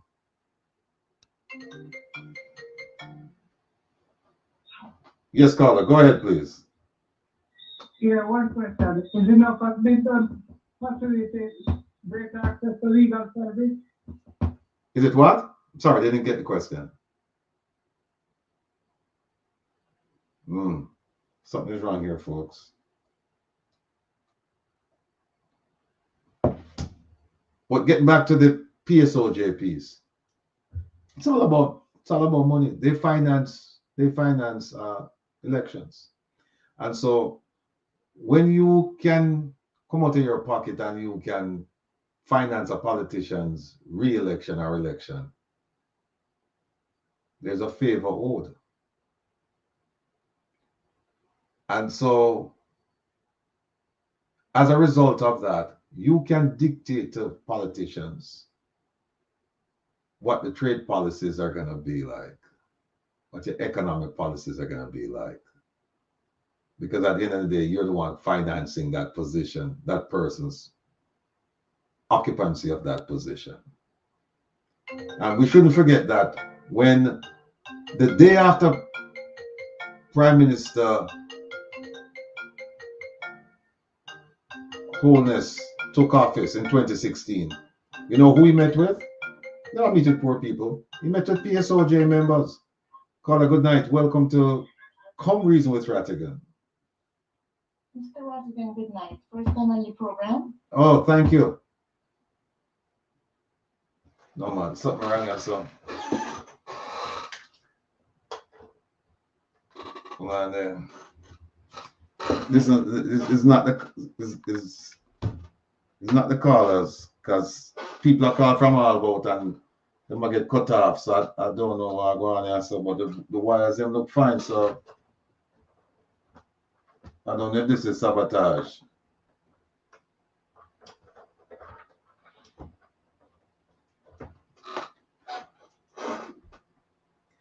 Yeah, pay for play, Monica. That's what it is. So whenever you think about PSOJ, and believe me, I know quite a few people in PSOJ, quite a few of them. Yes, caller, you're back. Hello? Thank you for giving me back. I asked a question. I want to ask a question. I'm living in Florida.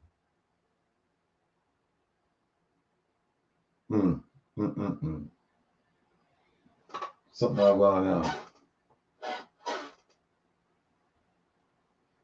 yeah. Maybe turn up the phone volume. The phone volume, the way up, you know. The phone volume, the way up.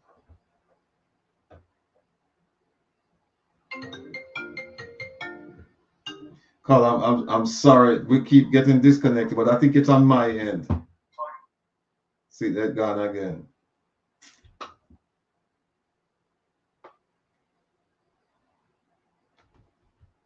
Yeah, KV, them a sabotage me because the car them a run, it a go on nice and then all of a sudden now, because them a get disconnected.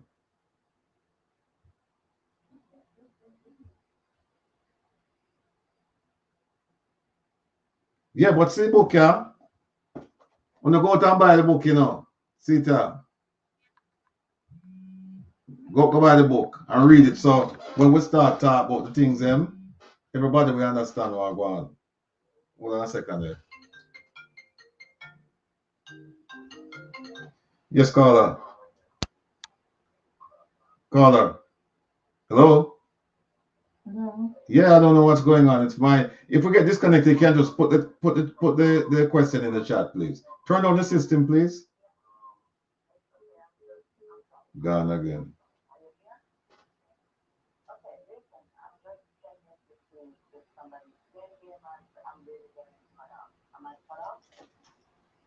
What was that?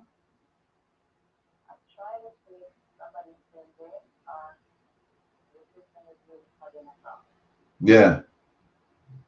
Yeah, I don't know what's going on here, but let me finish up because we only have a few more minutes. Okay, cool. Yes, folks. Clean phone screen at some o'clock. My everything. Or man. We used to this kind of interruption because remember when it first started out, it was terrible. You know, we used to come on and then we're off for like half hour, 45 minutes, sometimes an hour. It never dissuaded me, you know. Yeah, you feel a little bit disappointed and things like that because you know you start catch your stride, but there's always next week, you know. So that's where we are. But PSOJ, yeah, like I was saying, PSOJ, they have this thing down to a science. And by the way, some of them they support both parties. Let's just be clear about that. They support both parties financially, so them can't lose. Them can't lose. And like I said, you don't see politicians going down to, you know, the garrisons. You don't see them going down there and saying, "Hey, we need some money from you to help pay for some of the campaign stuff." No. Yes, caller. Mr. Rattigan, good night. No, man, something. See, all right.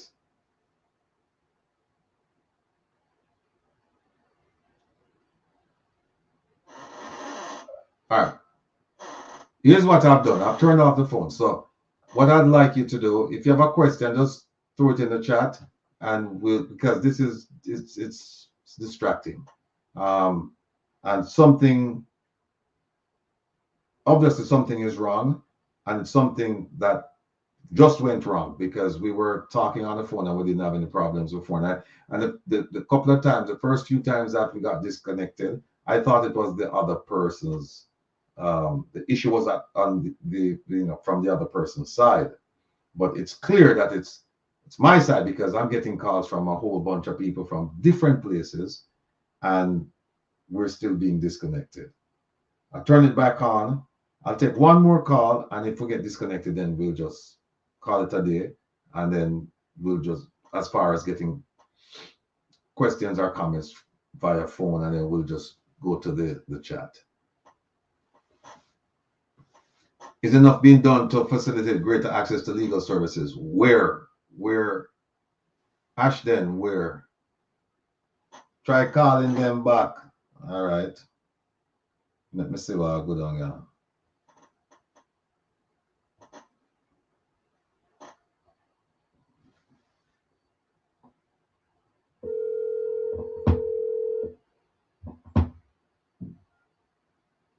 See, it's gone.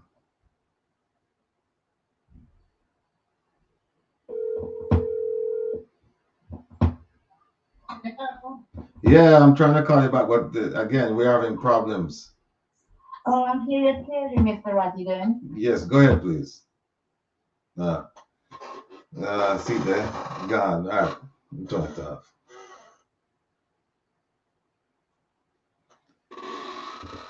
All right, folks, I have to turn off the phone line because it's not, the calls are not going through. All right, so we'll work on it for next week, Wednesday. Hopefully, we won't have this sabotage. I think it's sabotage. Yeah, they want to try to sabotage the thing.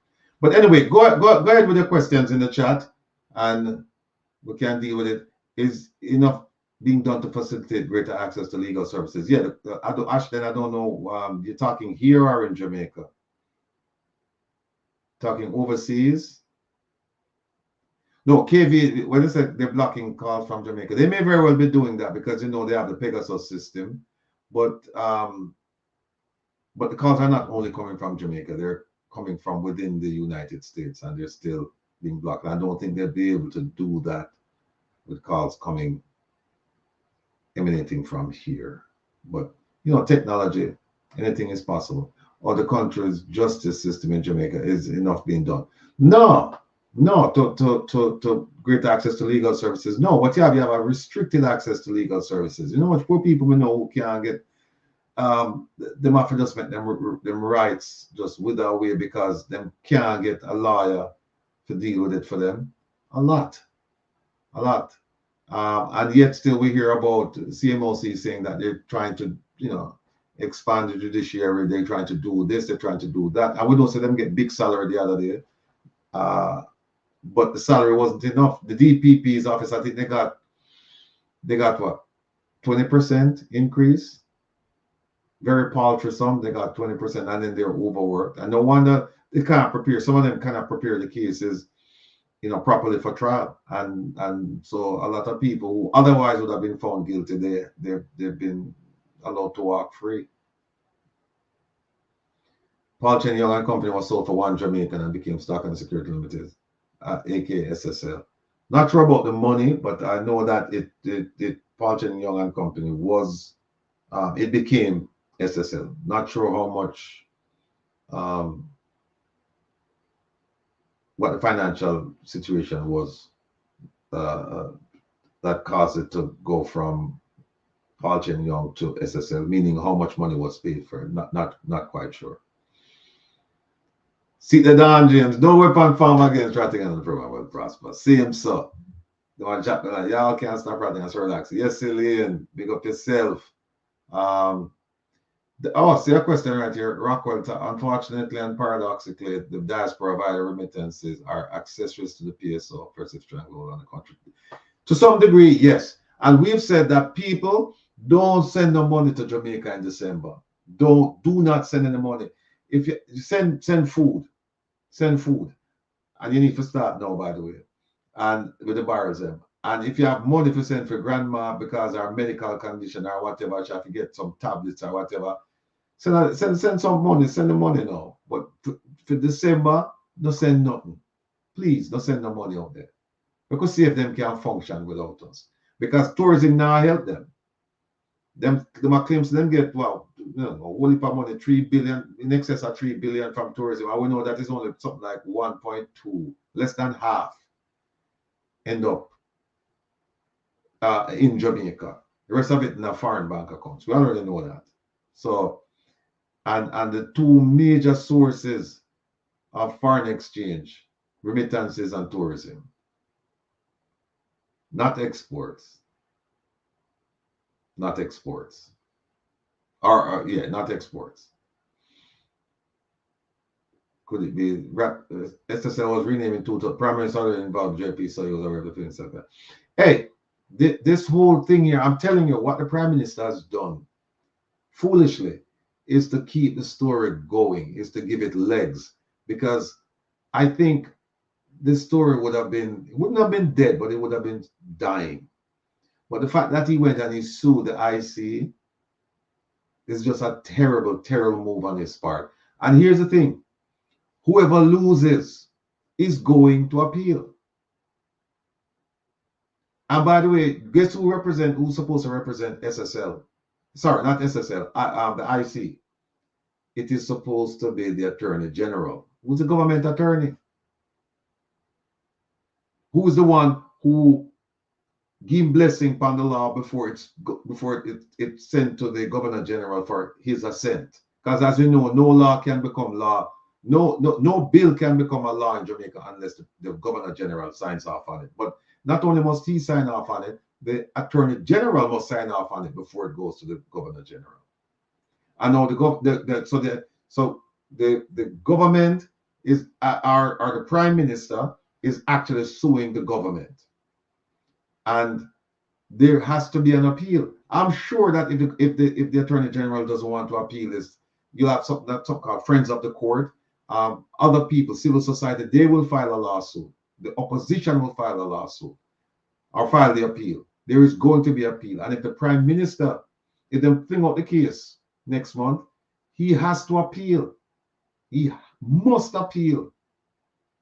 He has put all his eggs in one basket, and that is before the court.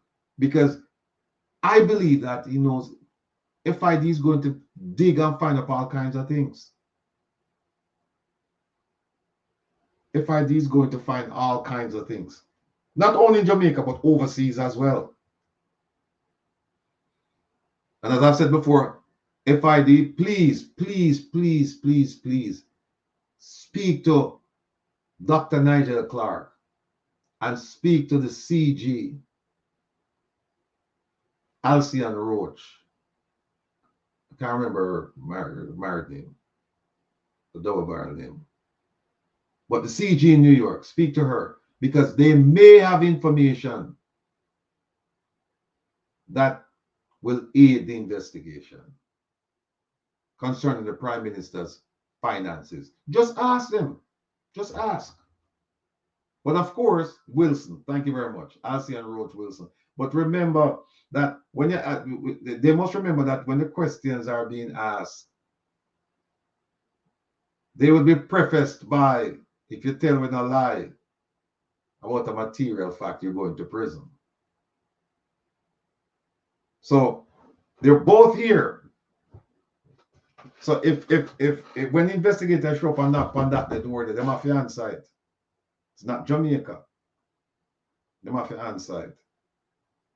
So that is what that must take place. You must talk to those two people to find out if they know anything about the Prime Minister's finances.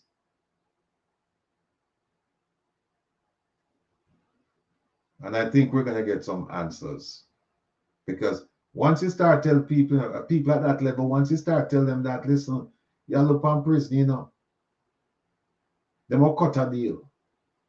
If there's a deal to be cut, if they have information, they are going to cut a deal. If I'm representing that person, I'm not going to make them just talk to me like that. I want to have a deal. So FID needs to get rolling.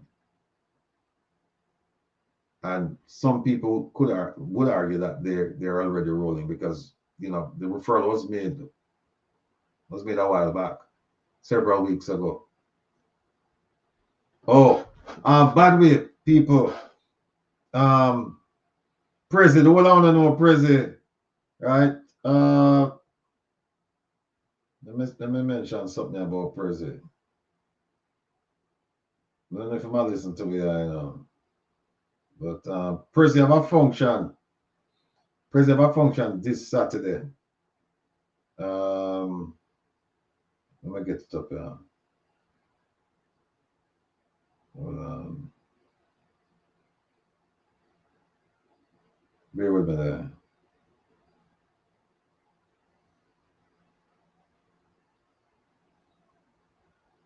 Yeah, Free Spirit Outreach. There's a function this Saturday in Florida. If you can make it please do so. Now pull it up here.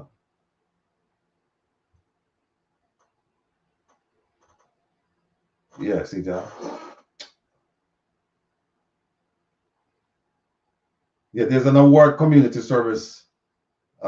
Sorry, an award ceremony this Saturday, or is it this Saturday in Wopal, or is it next week Saturday? Let's look at next week Saturday. November 9th is not this week. It's not this Saturday. But anyway, we'll get to Tona. But Prezi have something I want. I think it's this Saturday. And we'll certainly get it out to you, notify you so that if you're in the area or if you just feel like you want to go, you know, if you have the time to attend, it's a notable event. It's an annual event and it's for a good cause. It's to educate and advocate. They're giving out some scholarships as this Saturday. I keep saying this Saturday, but I'm looking at it. I'm looking at the date. And November 9th is next week. Yeah, it's next week Saturday. It's not this Saturday. So we're going to provide you with more information regarding that. But President, would I love to see your face on the place? So would I. So if you can, please make it a date and don't be late. We don't have much time left, folks. So if you have a question, please throw it in the chat because the phone line is off. Rockwell, we'll get it this Saturday because this Saturday I will provide all the details to the function that Prezi is hosting the following Saturday. All right, you can go to the website, Free Spirit. Oh, Dennis Arts, I think he made a big mistake on that chess move. You're talking about the Prime Minister. Yeah, he should have never filed that lawsuit. Should never file a lawsuit. All right, folks, we can wrap this up in another 10 minutes. Any questions out there?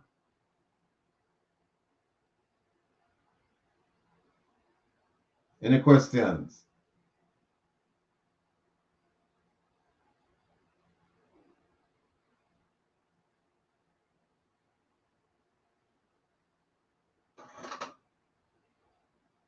Silence. Nobody have any question?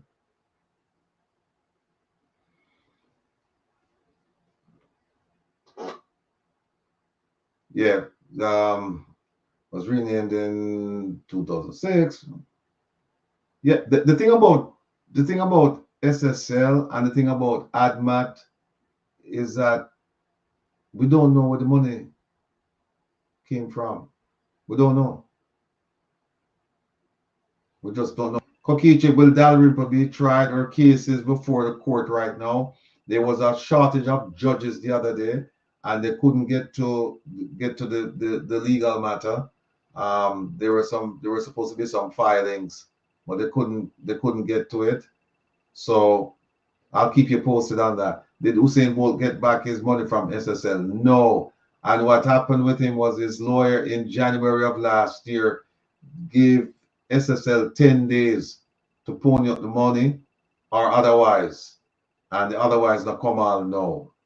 So, you know, people are asking what's going on with Usain because his lawyer made a threat saying that we need the money back within 10 days.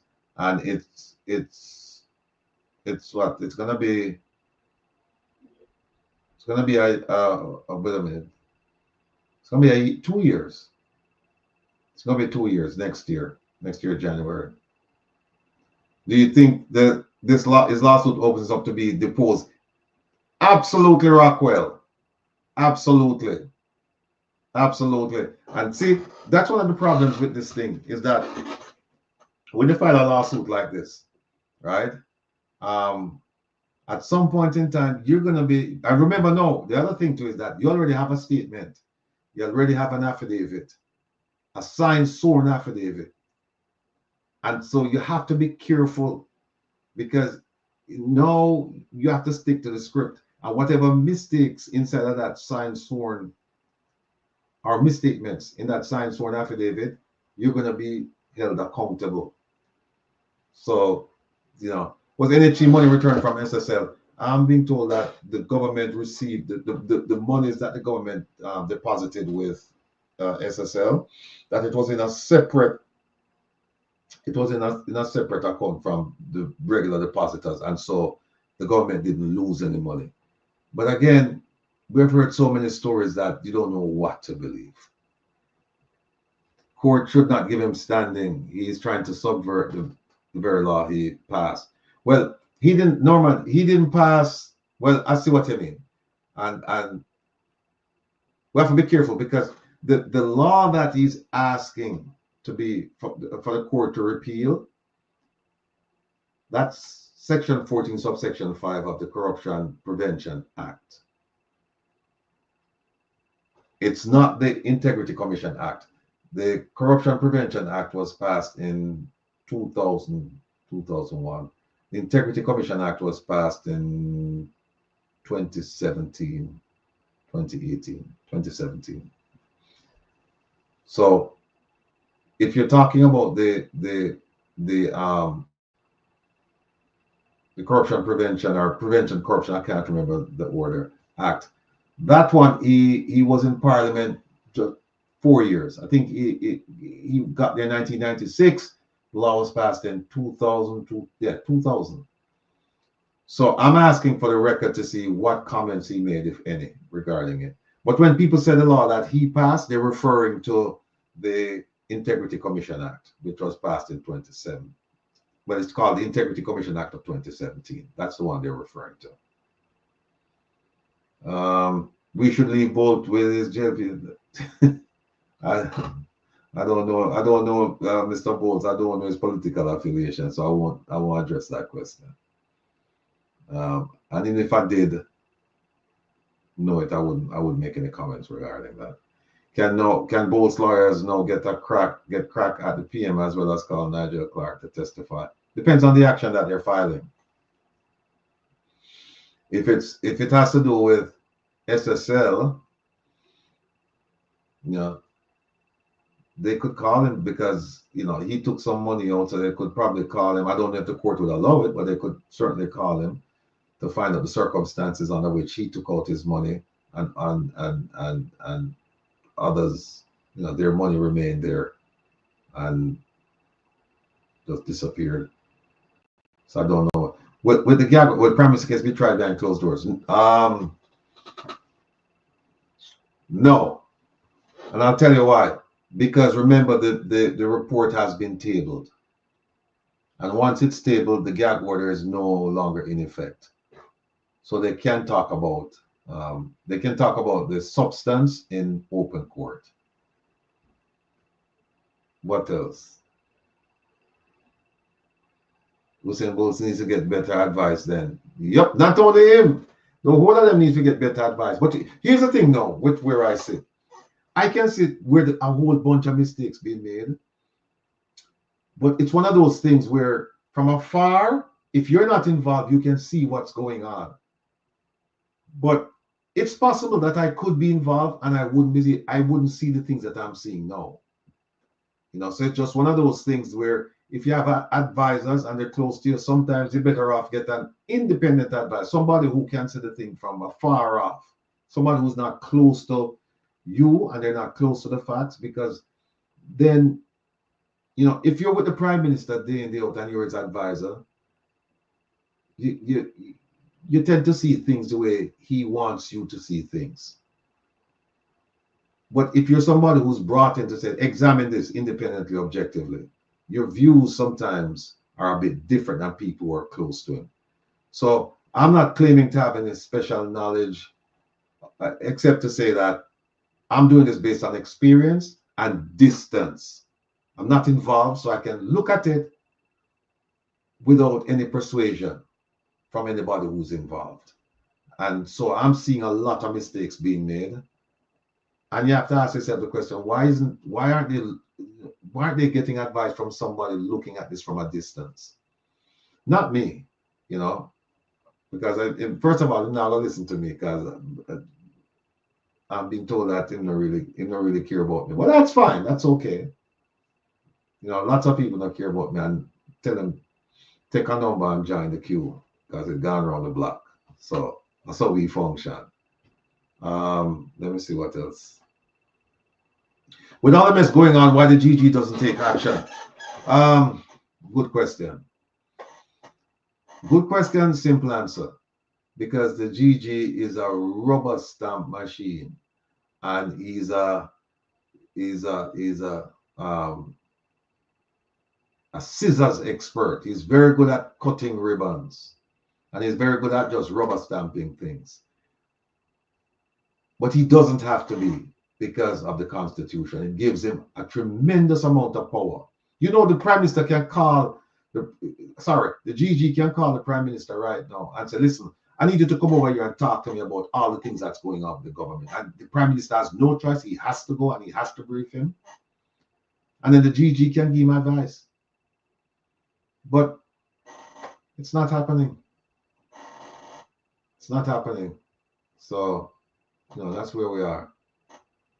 So why doesn't the GG take action? What about the computers that were allegedly stolen under custody? Yeah.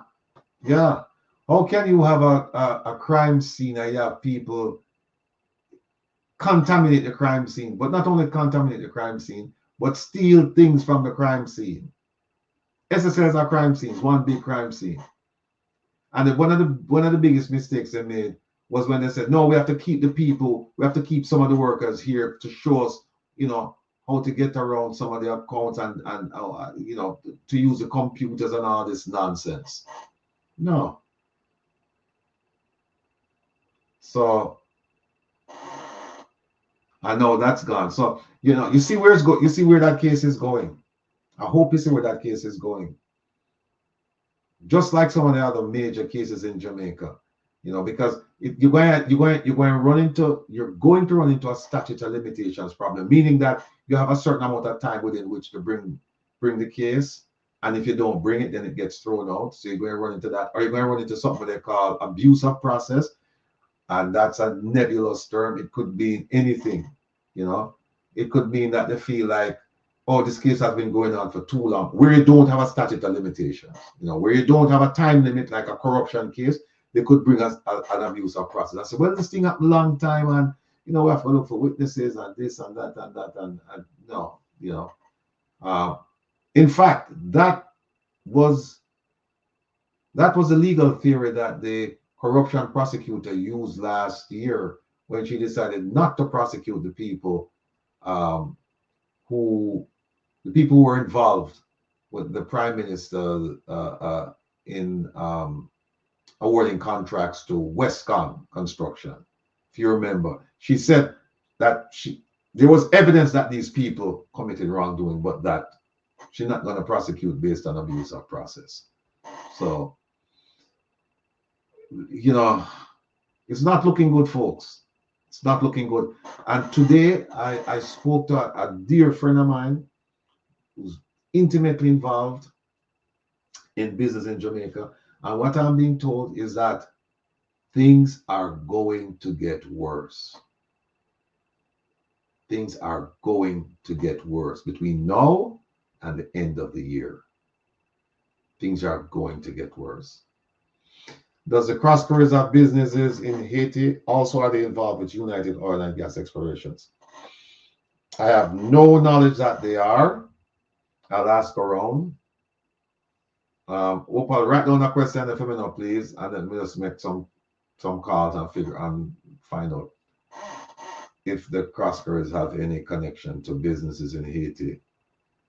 I heard something, but it has not been verified. So, yeah, banana belly from now. Yeah.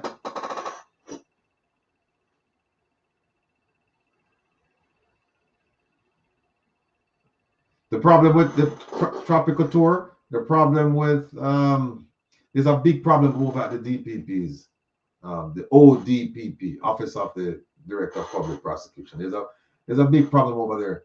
They don't have enough staff members. They're underpaid and they're overworked. and be prepared for more cases to be thrown out of court, significant cases to be thrown out. They have some people there, some brilliant attorneys, but brilliance can only go so far before you get burnt out. Or even if you don't get burnt out, if you don't have the resources and and the cases just keep coming in, you're gonna get inundated. You're gonna get overwhelmed, and that's what's going on over there. They're overwhelmed. They're overwhelmed. They're understaffed. They're underpaid, and you have a lot of inexperience over there. And when I say inexperience, I don't mean it to be derogatory. I mean it to be factual, that you have a lot of new attorneys coming on board. And some of the issues are very complex and they're not experienced enough to deal with some of them. So you see what's going to happen. The experienced attorneys, they're going to end up doing these cases. And it's just case after case after. The poor people don't have enough time for themselves and their family. So, yes, Elaine, there are more questions than answers. What is going to pause downward trend at the end of the year? What is going to pause it? It's one of those things that, from what I'm being told, it's inevitable. It is going to happen. They're spending money to shore up the exchange rate to keep it where it is, but I'm being told it's going to go past 160. Remittances are down. Imports, I'm being told, are up, and prices have increased and will continue to increase. Minimum wage not going anywhere. It is right where it is. So whatever you could have purchased with your minimum wage 6 months ago, you won't be able to do that going forward.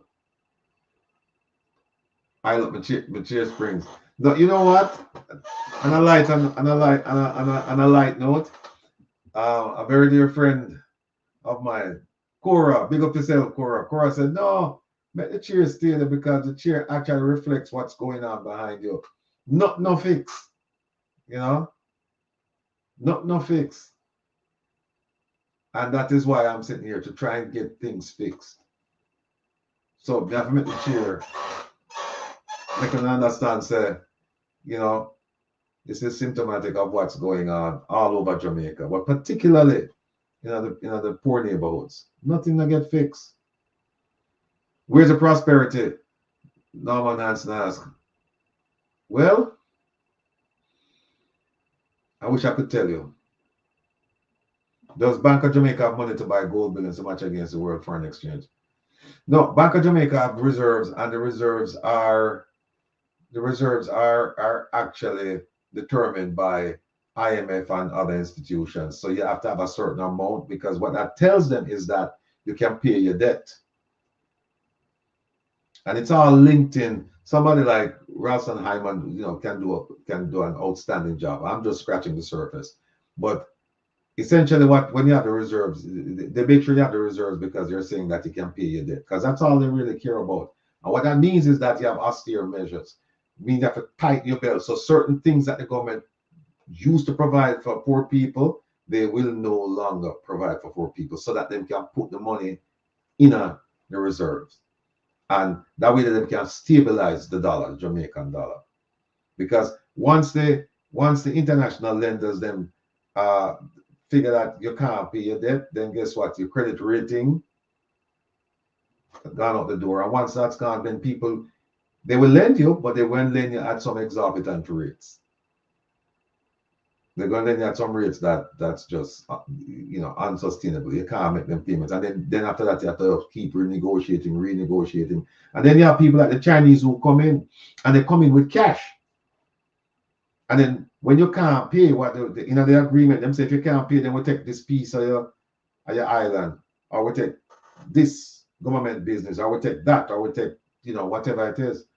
And a lot of these politicians, them see the dollar bill, and what them do, them see the dollar bill going into their personal account and their pocket, and them not care about anybody else.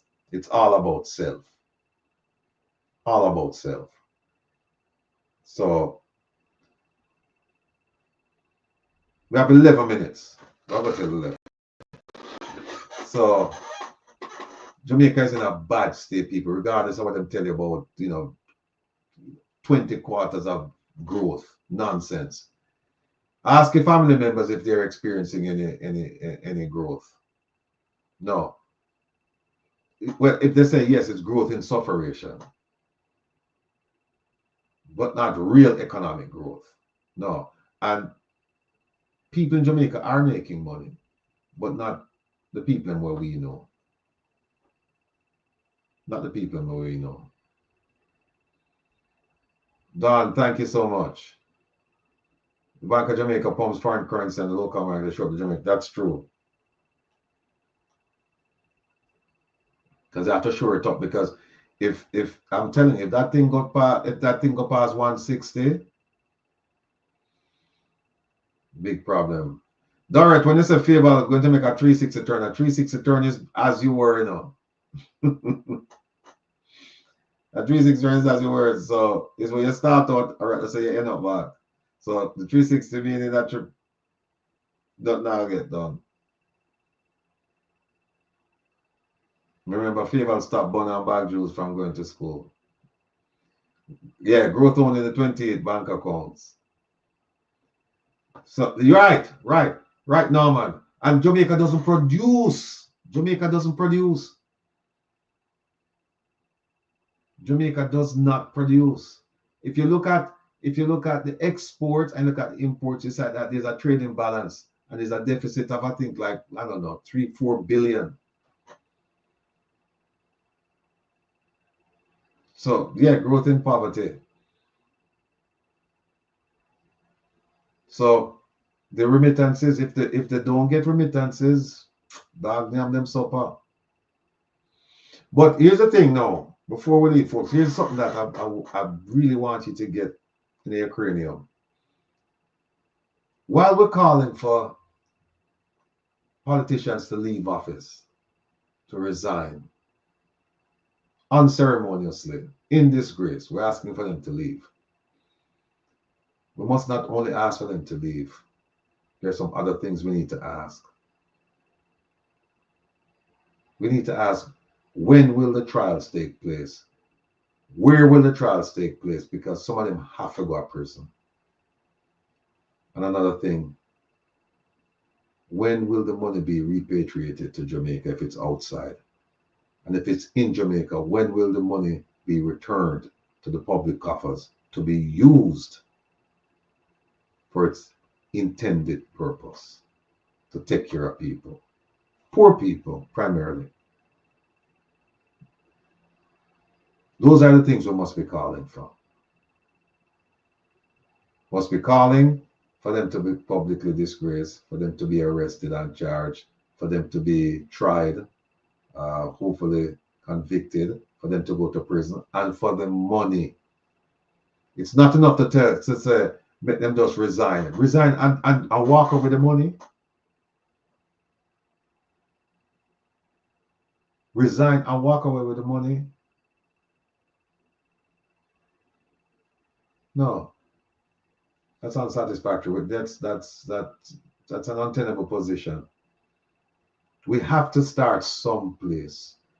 Let's start now. We have to start someplace. Let's start now, folks. And don't want to give too much away, but I'm working on some things. I'm being assisted, I'm being helped. And if we're successful, we will see some change in Jamaica. And we're patient.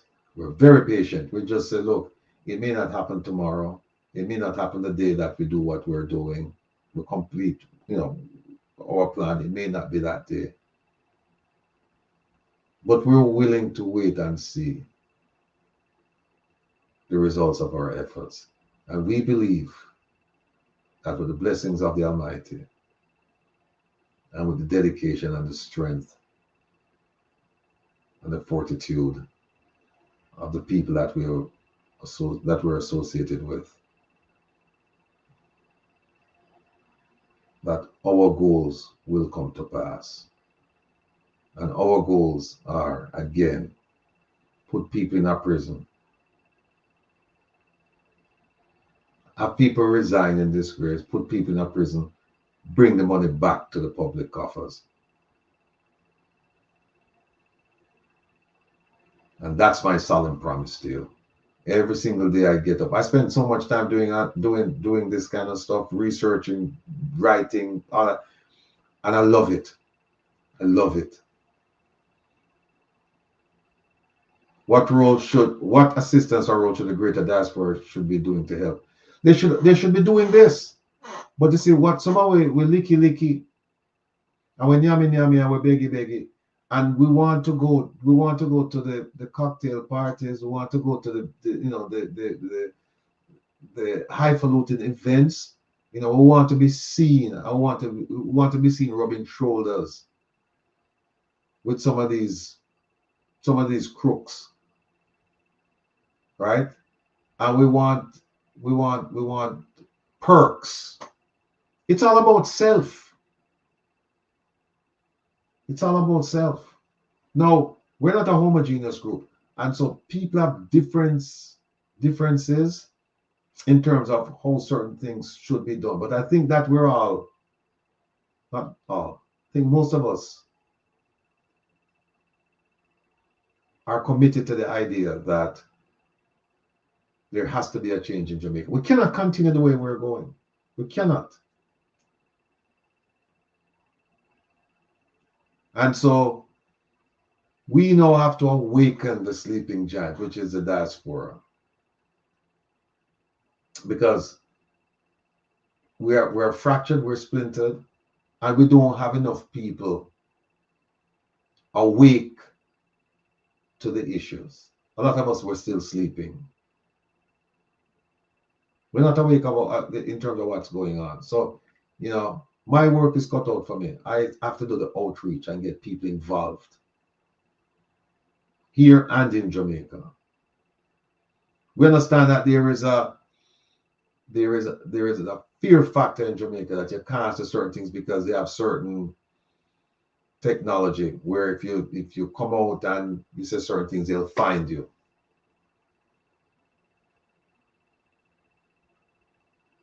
We're not worried about that here overseas. And so we have to carry that mantle. We have to pick it up and carry that mantle for our brothers and sisters in Jamaica. I understand, because believe me, I hear it on a daily basis. I understand that people want to do things, but they're fearful. But be like the people at Royalton. I understand your fear, but you're just going to have to get over it. You're going to have to get over it. If you love Jamaica and you want to see a change, you have to be the catalyst for that change. People are willing to help. People are helping, but you have to do something too. No, Elaine, so keep the bangles close at hand while rubbing shoulders with them. They know I rub shoulders with me, Elaine. Petra turned this thing in a joke. No, Petra said, I'm going to start looking for a yacht. I want to take our people back home on the yacht that awaits. So, folks, we have 2 minutes left. Let me just say I want to thank you for your time. You could be doing a whole bunch of things, but you're hanging out with the rebel. And we will be meeting this Saturday on Reason with Rattigan. Lots of stuff to discuss, lots of documents to show you. There's one document I've been promising to show you for weeks. I think we will be able to show you that document this week. Actually, it's 2 documents. We'll be able to show you them this week. The topics are going to be very, very interesting as usual. So until then, I'm going to take care of yourself, and the struggle continues. Like the song say, open your eyes, see for yourself.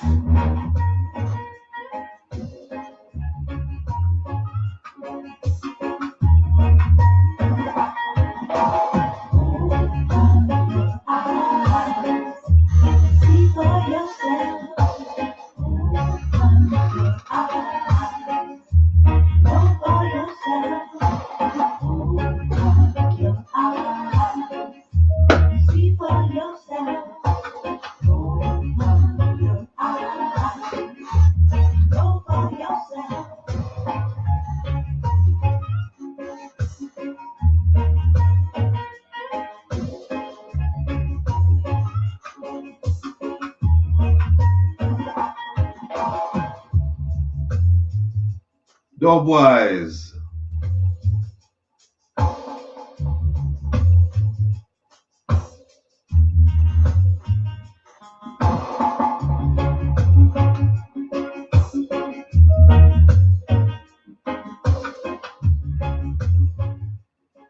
Yes, folks, that's it. So we'll catch you on Saturday. Saturday on Reggae Global Radio and on YouTube from 3 p.m. New York time to 8 p.m. New York time.